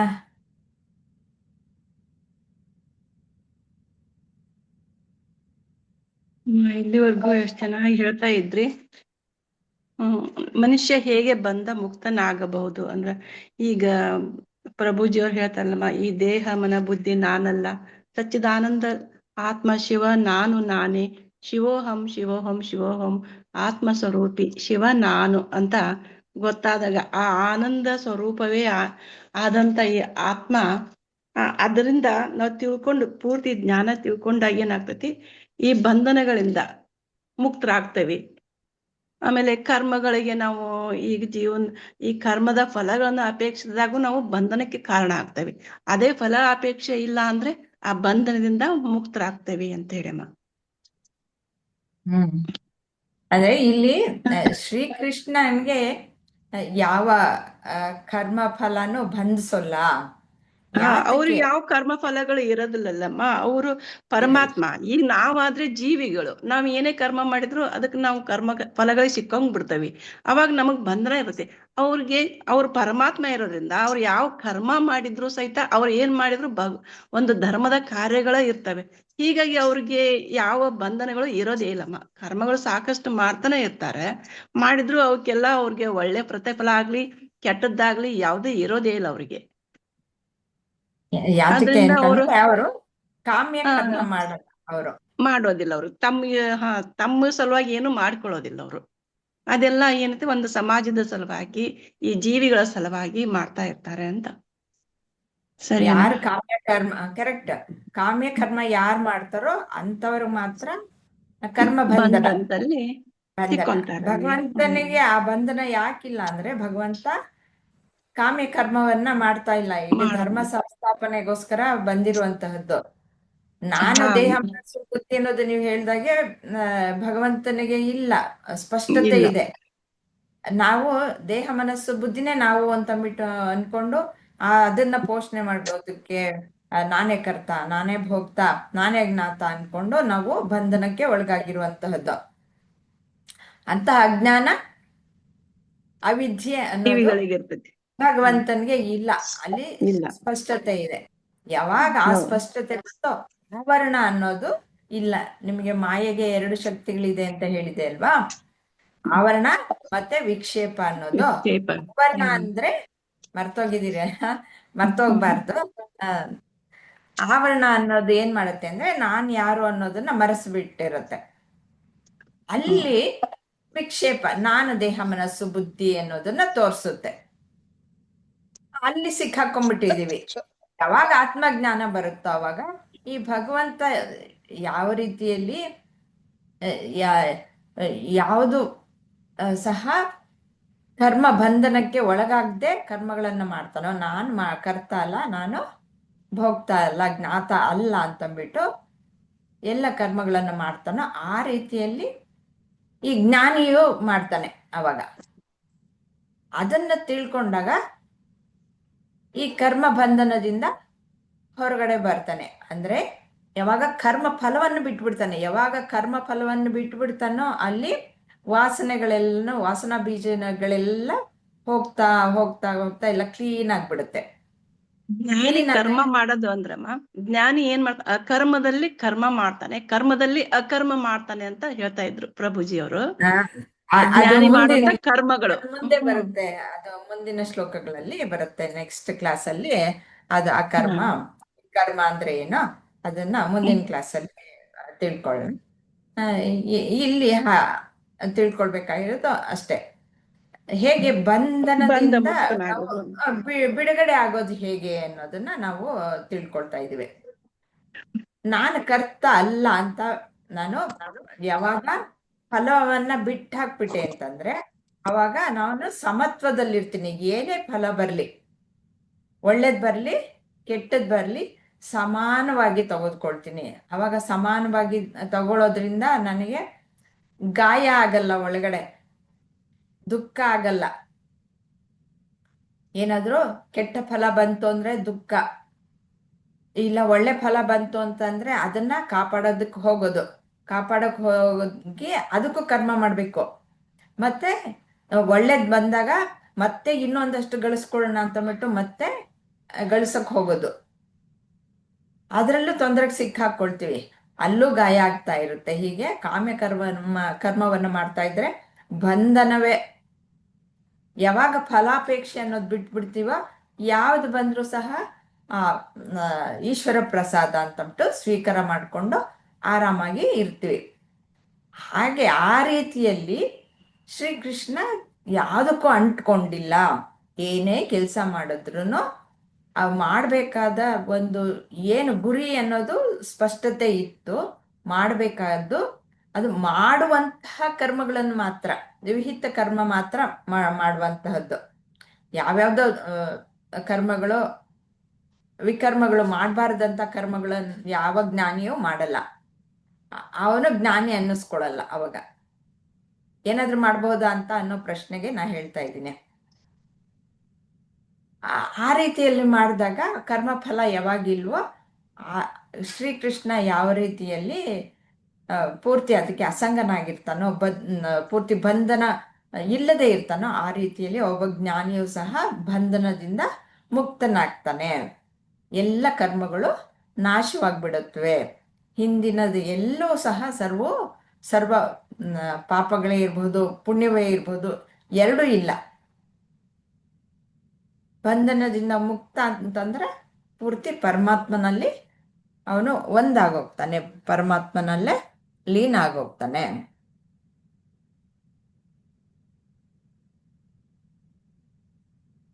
ಏನಾದ್ರು ಹೇಳ್ತಾ ಇದ್ದೀರಾ ಯಾರಾದ್ರೂ? ಏನಾದ್ರು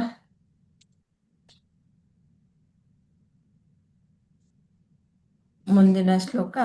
ಏವಂ ಜ್ಞಾತ್ವಾ ಕೃತಂ ಕರ್ಮ ಪೂರ್ವೈರಪಿ ಮುಮುಕ್ಷುಭಿಃ ಕುರು ಕರ್ಮೈವ ತಸ್ಮಾತ್ವಂ ಪೂರ್ವತರಂ ಕೃತಂ.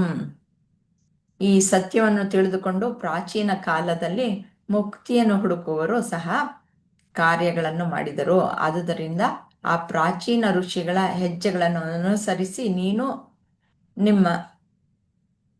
ನಿನ್ನ ಕರ್ತವ್ಯವನ್ನು ನಿರ್ವಹಿಸಬೇಕು ಅಂತ ಅರ್ಜುನನಿಗೆ ಶ್ರೀಕೃಷ್ಣ ಹೇಳ್ತಾ ಇದ್ದಾರೆ. ಈ ರೀತಿಯಲ್ಲಿ ಇವರು ಸಂಧ್ಯಾ ಇದ್ದಾರಾ? ಸಂಧ್ಯಾ ಇದ್ರೆ ಸಂಧ್ಯಾ ಅವ್ರಿಗೆ ಕೊಡೋಣ. ಇಲ್ಲ ಹೋದ್ರು ಅನ್ಸುತ್ತೆ ಅವರು. ಲಕ್ಷ್ಮಿ ಅವ್ರು ಹೇಳ್ತೀರಾ?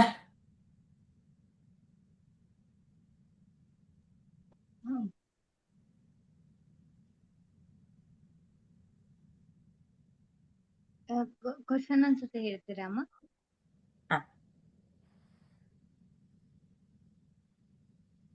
ಪೂರ್ವಜರಿಂದ ನಿರಂತರ ಮಾಡಲ್ಪಟ್ಟ ಕರ್ಮವನ್ನೇ ಮಾಡು ಎಂದು ಶ್ರೀಕೃಷ್ಣ ಏಕೆ ಸಲಹೆ ಕೊಡುತ್ತಿದ್ದಾನೆ? ಹ್ಞೂನ್ರಿ. ನಾವೀಗ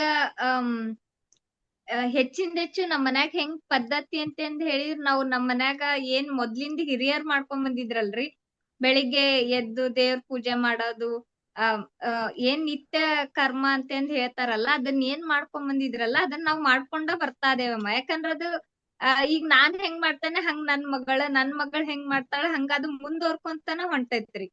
ಆ ತರ ಈಗ ಅವ್ರು ಯಾಕ ಆ ತರ ಮಾಡ್ಕೊಂಡ್ ಬಂದ್ರಂತ ಹೇಳಿ ನಮ್ಮೊಳಗ್ ನಮಗ್ ಕಾನ್ಸಂಟ್ರೇಷನ್ ಬೆಳಿತೈತೆ ಅಮ್ಮ. ನಾವ್ ದಿನನಿತ್ಯ ನಾವ್ ಪೂಜೆ ಆಗಿರ್ಬೋದು ಅಥವಾ ನಮ್ ಸಲುವಾಗಿ ನಾವ್ ಸ್ವಚ್ಛಾಗಿ ಇರೋದಿರ್ಬೋದು, ಸ್ನಾನ ನಿತ್ಯ ಕರ್ಮ ಏನಿರ್ತೈತಲ್ರಿ ಅದನ್ ಮಾಡೋದ್ರಿಂದ ನಮ್ ದೇಹ ಸಂರಕ್ಷಣೆ ಆಕತಿ, ಒಂದ್ ಕಾನ್ಸಂಟ್ರೇಷನ್ ಬೆಳಿತೈತಿ. ಅವಾಗ ನಮಗ್ ಒಳಗ್ ಹೋಗಾಕ್ ಸಾಧ್ಯ ಐತ್ರಿ. ಏನೋ ಒಂದ್ ಐತಿ ಅಂತ ಹೇಳಿ ಅನಸ್ತೈತಲ್ಲಮ್ಮ ಯಾವಾಗಾರ, ಅದ್ ನಮ್ಗ ಹುಡುಕಾಕ್ ಸಾಧ್ಯ ಆಕತ್ರಿ.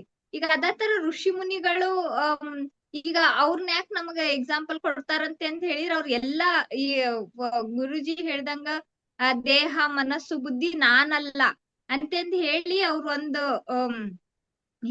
ಹೆಂಗ ಈಗ ಪೂರ್ಣ ಎಲ್ಲಾ ಬಿಟ್ಟರಿ ಒಂದ್ ಧ್ಯಾನ ಆಗಿರ್ಬೋದು ಅಥವಾ ಅವ್ರಿಗೆ ಯಾವ್ದೋ ಆಸೆ ಅನ್ನೋದ ಇರಂಗಿಲ್ಲ ಅಂತ ಹೇಳಿ ನನಗ್ ಅನಸ್ತು ಅಮ್ಮ. ಆತರ ಇರೋದ್ರಿಂದ ಅವ್ರ ನೀವು ಅವ್ರ ಜೊತೆಗ್ ಸೇರ್ರಿ ಅಥವಾ ನೀವು ನಿಮ್ಮ ಮೊರಲ್ ಆಗಿ ಇಟ್ಕೊಳ್ರಿ ಅಂತ ಹೇಳಿ ಶ್ರೀಕೃಷ್ಣ ಪರಮಾತ್ಮ ಹೇಳ್ತಾ ಇದಾರಂತೆ ನನ್ಗೆ ಹಂಗ ಅನಸ್ತವಮ್ಮ. ಈಗ ಹೆಂಗ್ ನಾವ್ ದಿನನಿತ್ಯ ನಮ್ ಹಿರಿಯರ್ದ ನಾವ್ ಫಾಲೋ ಮಾಡ್ತೇವೆ ಆತರ ಋಷಿ ಮುನಿಗಳನ್ನ ನೀವ್ ಹೆಚ್ಚಿಂದ ಹೆಚ್ಚು ಫಾಲೋ ಮಾಡ್ರಿ ಅಂತ ಹೇಳಿ ಹೇಳ್ಯಾರ ಅಂತ ಹೇಳಿ ಹಂಗ ಅನಸ್ತಮ್ಮ. ಆ ಹೆಜ್ಜೆಯೊಳಗ್ ನಡೀರಿ, ಅವ್ರ ಮಾಡ ಕರ್ತವ್ಯ ನೀವ್ ಮಾಡ್ರಿ ಅಂತ ಹೇಳಿ ನಮಗ ಸತ್ಯ ಮಾರ್ಗ ಸಿಗ್ತೈತಿ. ಅದ್ರಿಂದ ಆಮೇಲೆ ನಮಗ್ ಮುಕ್ತಿ ಅನ್ನೋದ್ ಸಿಗ್ತೈತಿ. ಮುಕ್ತಿ ಅನ್ನೋದ್ ಯಾವಾಗಂತ ಹೇಳಿದ್ರ ದೇಹ ಮನಸ್ಸು ಬುದ್ಧಿ ನಾನಲ್ಲ, ಒಂದು ಸಚ್ಚಿದಾನಂದಾತ್ಮ ನಾನ ಅಂತಂದ್ ಅಂದಾಗ ನಮ್ಗ್ ಆಟೋಮೆಟಿಕ್ ಬಿಡ್ತ್ರಿ ಅಲ್ಲೇ. ಯಾಕಂದ್ರ ನಾವ್ ಯಾವ್ದ ಕರ್ಮ ಏನ ಕೆಲ್ಸ ಮಾಡಿದ್ರು ಕರ್ಮಕ್ಕೂ ನಾವ್ ಅಂಟಂಗೆ ಇಲ್ಲ ಅಮ್ಮ.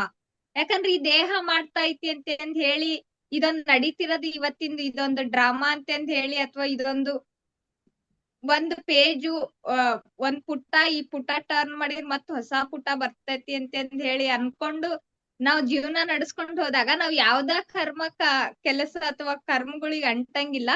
ಅವಾಗ ನಮ್ಗ ಪಾಪ ಕರ್ಮ ಅನ್ನೋದು ಬರಂಗೇ ಇಲ್ಲ, ಜೀವನ್ ಮುಕ್ತರ ಅವಾಗ ಆಗ್ತೇವಿ ಅಂತ ಹೇಳಿ ಹಂಗ ಅನಸ್ತಮ್ಮ ನನಗ. ಅದೇ ಮುಕ್ತಿಯನ್ನು ಹುಡುಕೋ ಇನ್ನು ಯಾರನ್ನ ಒಬ್ರನ್ನ ಕೇಳೋಣ. ಮುಕ್ತಿಯನ್ನು ಹುಡುಕುವವರು ಅಂತ ಅವರು ಮುಮುಕ್ಷುಗಳು ಅಂತಬಿಟ್ಟು ಯಾರು ಮುಕ್ತಿ ಬೇಕು ಬೇಕು ಅಂತಾರೋ ಅಂತವರು ಅವರು ಸಹ ಕಾರ್ಯಗಳನ್ನು ಮಾಡಿದ್ರು ಅಂತಂದ್ರೆ ಹಿಂದೆ ನಾವು ಹಿಂದಿನ ಶ್ಲೋಕದಲ್ಲಿ ನೋಡಿದ್ವಿ ಅಲ್ವಾ. ಮಾಡಿದ್ರು ಸಹ ಫಲ ಬಿಟ್ಬಿಟ್ರೆ ಅವಾಗ ನಮ್ಗೆ ಕರ್ಮ ಅನ್ನೋದು ಅಂಟು.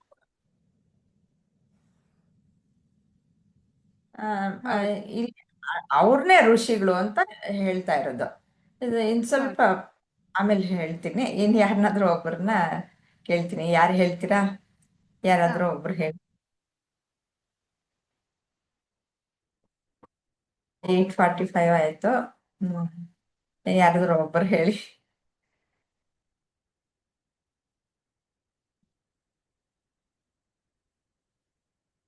ಎಲ್ಲಾರು ಸೈಲೆಂಟ್ ಆಗ್ಬಿಟ್ರೆ ಆಂಟಿ ಇದು ಸಾಕ್ಷಿ ಆಗು ಅಂತ ನಮ್ ಕೆಲ್ಸಕ್ಕೆ ನಾವೇ ಸಾಕ್ಷಿ ಆಗ್ಬೇಕು. ನಂದಲ್ಲ ಅನ್ಕೊಂಡು ಬರೀ ನಮ್ಮ ಏನ್ ಡ್ಯೂಟಿ ಒಂದಿದೆಯೋ ಎಲ್ಲಿ ನಮ್ ಕರ್ತವ್ಯ ಅಂತ ಹೇಳ್ತೀವಲ್ವ ಅದನ್ನ ಮಾತ್ರ ಮಾಡು. ಇವಾಗ ಲಕ್ಷ್ಮಿ ಅವ್ರು ಹೇಳ್ದಾಗೆ ಒಂದು ಆಕ್ಟರ್ ಅನ್ಕೊಂಡು ಹೋಗ್ಬಿಟ್ಟು ನಮ್ ಪಾತ್ರ ಮಾತ್ರ ಮಾಡ್ಬಿಟ್ಟು ಬರ್ಬೇಕು. ಆ ತರ ಮಾಡ್ಬೇಕು ಆಕ್ಷನ್. ಆವಾಗ ನೀವು ಹೇಳಿದ್ರಲ್ಲ ಈ ಮುಕ್ತಿ ಬೇಕು ಅನ್ನೋರು ಸಹ ಆಕ್ಷನ್ ಮಾಡ್ತಾರೆ. ಮುಕ್ತಿ ಬೇಕು ಅನ್ನೋರು ಎಲ್ಲವನ್ನು ತ್ಯಾಗ ಮಾಡ್ಬಿಟ್ಟು ನನ್ಗೇನು ಬೇಡ ಸೊ ನಾನ್ ಯಾಕೆ ಆಕ್ಷನ್ ಮಾಡ್ಬೇಕು ಅನ್ನೋ ಒಂದು ಇದ್ರಲ್ಲಿ ಇರ್ತಾರಲ್ಲ ಅವ್ರುನು ಈ ತರ ಒಂದು ಆಕ್ಷನ್ ಮಾಡ್ತಾರೆ, ಕರ್ಮವನ್ನು ಮಾಡ್ತಾರೆ. ಅಂದ್ರೆ ನನ್ಗೇನು ಅಲ್ಲ, ಅಲ್ಲಿ ಒಂದು ಕರ್ತವ್ಯ ಇದೆ, ಅದನ್ನ ಮಾಡ್ಬಿಟ್ಟು ಬರೋದು. ಬರೀ ನನ್ನ ಕೆಲ್ಸಕ್ಕೆ ನಾನೇ ಸಾಕ್ಷಿ ಆಗೋದು. ಯಾರೋ ಮಾಡಿದ್ದನ್ನ ನಾವ್ ನೋಡ್ತಾ ಇರ್ತೀವಲ್ವಾ, ಅವ್ರು ಏನ್ ಮಾಡ್ತಾರೆ ಏನು ಅಂತ ನಾವ್ ಬರೀ ಸಾಕ್ಷಿ ಆಗ್ತೀವಿ, ಮಾಡೋರು ಅಂತ. ಆತರ ನಮ್ ಕೆಲ್ಸಕ್ಕೆ ನಮ್ ಡ್ಯೂಟಿ ಮಾತ್ರ ಮಾಡ್ಬಿಟ್ಟು ನಾವ್ ಬರೋದು. ಒಂದು ಮೈಕ್ ಸೆಟ್ಟಿಂಗ್ ಅವ್ರದ್ದು ನನ್ಗೆ ಒಂದು ಗುರ್ತಾಯ್ತು ಈ ಶ್ಲೋಕದಿಂದ. ಈ ಫಂಕ್ಷನ್ ಗಳಲ್ಲಿ ಮೈಕ್ ಸೆಟ್ ಮಾಡ್ತಾರೆ. ಈ ಫಂಕ್ಷನ್ ದೊಡ್ಡ ಸ್ಕೂಲ್ಗಳಲ್ಲೆಲ್ಲ ನೋಡಿದ್ರೆ ದೊಡ್ಡವ್ರು ಏನೇನೋ ಮಾತಾಡ್ತಾ ಇರ್ತಾರೆ, ಮಕ್ಳು ಪರ್ಫಾರ್ಮ್ ಮಾಡ್ತಾ ಇರ್ತಾರೆ. ಮೈಕ್ ಸೆಟ್ಟಿಂಗ್ ನೀವು ಏನಾರು ಮಾತಾಡ್ಕೊಂಡು ಹೆಂಗಾರು ಹೋಗಿ ಅವ್ನ್ ಬರ್ತಾನೆ, ಮೈಕ್ ನ ಸೆಟ್ ಮಾಡ್ತಾನೆ. ಅಥವಾ ಇವಾಗ ಸ್ಲೈಡ್ ಗಳು ಹಾಕ್ತಾರೆ, ಅದನ್ನ ಸರಿ ಹೋಗಿಲ್ಲ ಅಂದ್ರೆ ಅದ್ ಹಾಕಿಸ್ಕೊಡ್ತಾನೆ. ಅವ್ನ್ ಕೆಲ್ಸ ಎಷ್ಟು ಆ ಮೈಕ್ ಕರೆಕ್ಟ್ ಆಗಿ ಕೆಲಸ ಮಾಡಿ. ನೀವ್ ಏನ್ ಅದ್ರಲ್ಲಿ ಪಾತ್ರ, ನಾವ್ ಏನ್ ಮಾತಾಡ್ತೀವೋ ಅವ್ನ್ಗ ಅದು ಬೇಡದೇ ಇರೋ ವಿಚಾರ ಅದು. ಆತರ ಸಾಕ್ಷಿ ಆಗೋದು. ನಮ್ ಡ್ಯೂಟಿ ಮಾತ್ರ ಮಾಡ್ಬಿಟ್ಟು ಬಾ ಅಂತ ಕೃಷ್ಣ ಹೇಳೋದು. ಮತ್ತೆ ಅದೇ ಕರ್ಮದ ಕಡೆನೆ ಸಾಕ್ಷಿ ಆಗು ಅಂತ, ವಿಟ್ನೆಸ್ ಆಗು ಅಷ್ಟಂತ. ನೀವ್ ಹೇಳಿ. ಅದೇ ಕರ್ತನೋ ಅಲ್ಲ ನಾನು ಭೋಗ್ತಾನೋ ಅಲ್ಲ ಅಂತ ಅಂದ್ಬಿಟ್ಟು ಅವೆರಡನ್ನು ಬಿಟ್ಟು ಹಾಕ್ಬಿಟ್ರೆ ಆಯ್ತು, ಅವಾಗ ಬಂಧನ ಇರಲ್ಲ. ಅದಕ್ಕೆ ನೀನ್ ಯಾವ ಕರ್ಮವನ್ನಾದ್ರೂ ಮಾಡ್ಬೋದು. ಅದಕ್ಕೆ ನೀನು ಹಿಂದಿನವರು ನಿನ್ನ ವಂಶಜರು ಏನ್ ಮಾಡಿದ್ರು ಆ ಕರ್ಮವನ್ನೇ ಮಾಡು. ಅದೇ ನಿನ್ನಲ್ಲಿ ಇರುವಂಥದ್ದು ಕ್ಷಾತ್ರ ಒಂದು ಇದೇ ನಿನ್ನಲ್ಲಿ ಇರುವಂತಹದ್ದು. ಅದೇ ಕ್ಷಾತ್ರ ಗುಣವೇ ಇರೋದ್ರಿಂದ ನಿಂಗೆ ಅದೇ ನಿನ್ನ ಸಹಜವಾದಂತಹ ಗುಣ ಆಗಿದೆ. ಅದನ್ನೇ ಮಾಡು ನೀನು. ಅದನ್ನ ಮಾಡಿದ್ರು ನೀನು ನಾನು ಕರ್ತ ಅಲ್ಲ ಭೋಗ್ತ ಅಲ್ಲ ಅಂತ ಮಾಡಿದ್ರೆ ನಿನ್ಗೆ ಯಾವ ಬಂಧನವೂ ಉಂಟಾಗಲ್ಲ ಅನ್ನೋದು ಇಲ್ಲಿ ತತ್ವ. ಅದಕ್ಕೆ ನೀನ್ ಅದನ್ನೇ ಮಾಡು. ಈಗ ನೀನ್ ಮಾಡ್ಬೇಕಾಗಿರೋದು ನಿನ್ ಕರ್ತವ್ಯ ಅದೇ ಅಲ್ವಾ, ಮತ್ತೆ ನಿನ್ಗೆ ಬಂಧನ ಆಗಲ್ಲ, ನಿನ್ಗೆ ಪಾಪ ತಟ್ಟಲ್ಲ ಅಂತ ಹೊಡೆದು ಎಬ್ಬಿಸಿ ತಿಳಿ ಹೇಳ್ತಾ ಇದ್ದಾರೆ. ಬೇರೆಯವ್ರು ಏನಾದ್ರು ಹೇಳೋದಿದ್ಯಾ?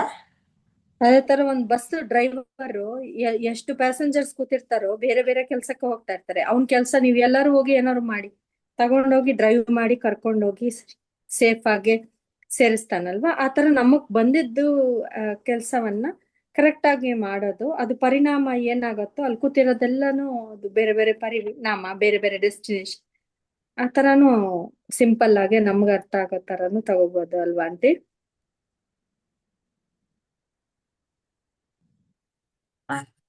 ಓಕೆ, ನಿಲ್ಸಣ್ವಾ?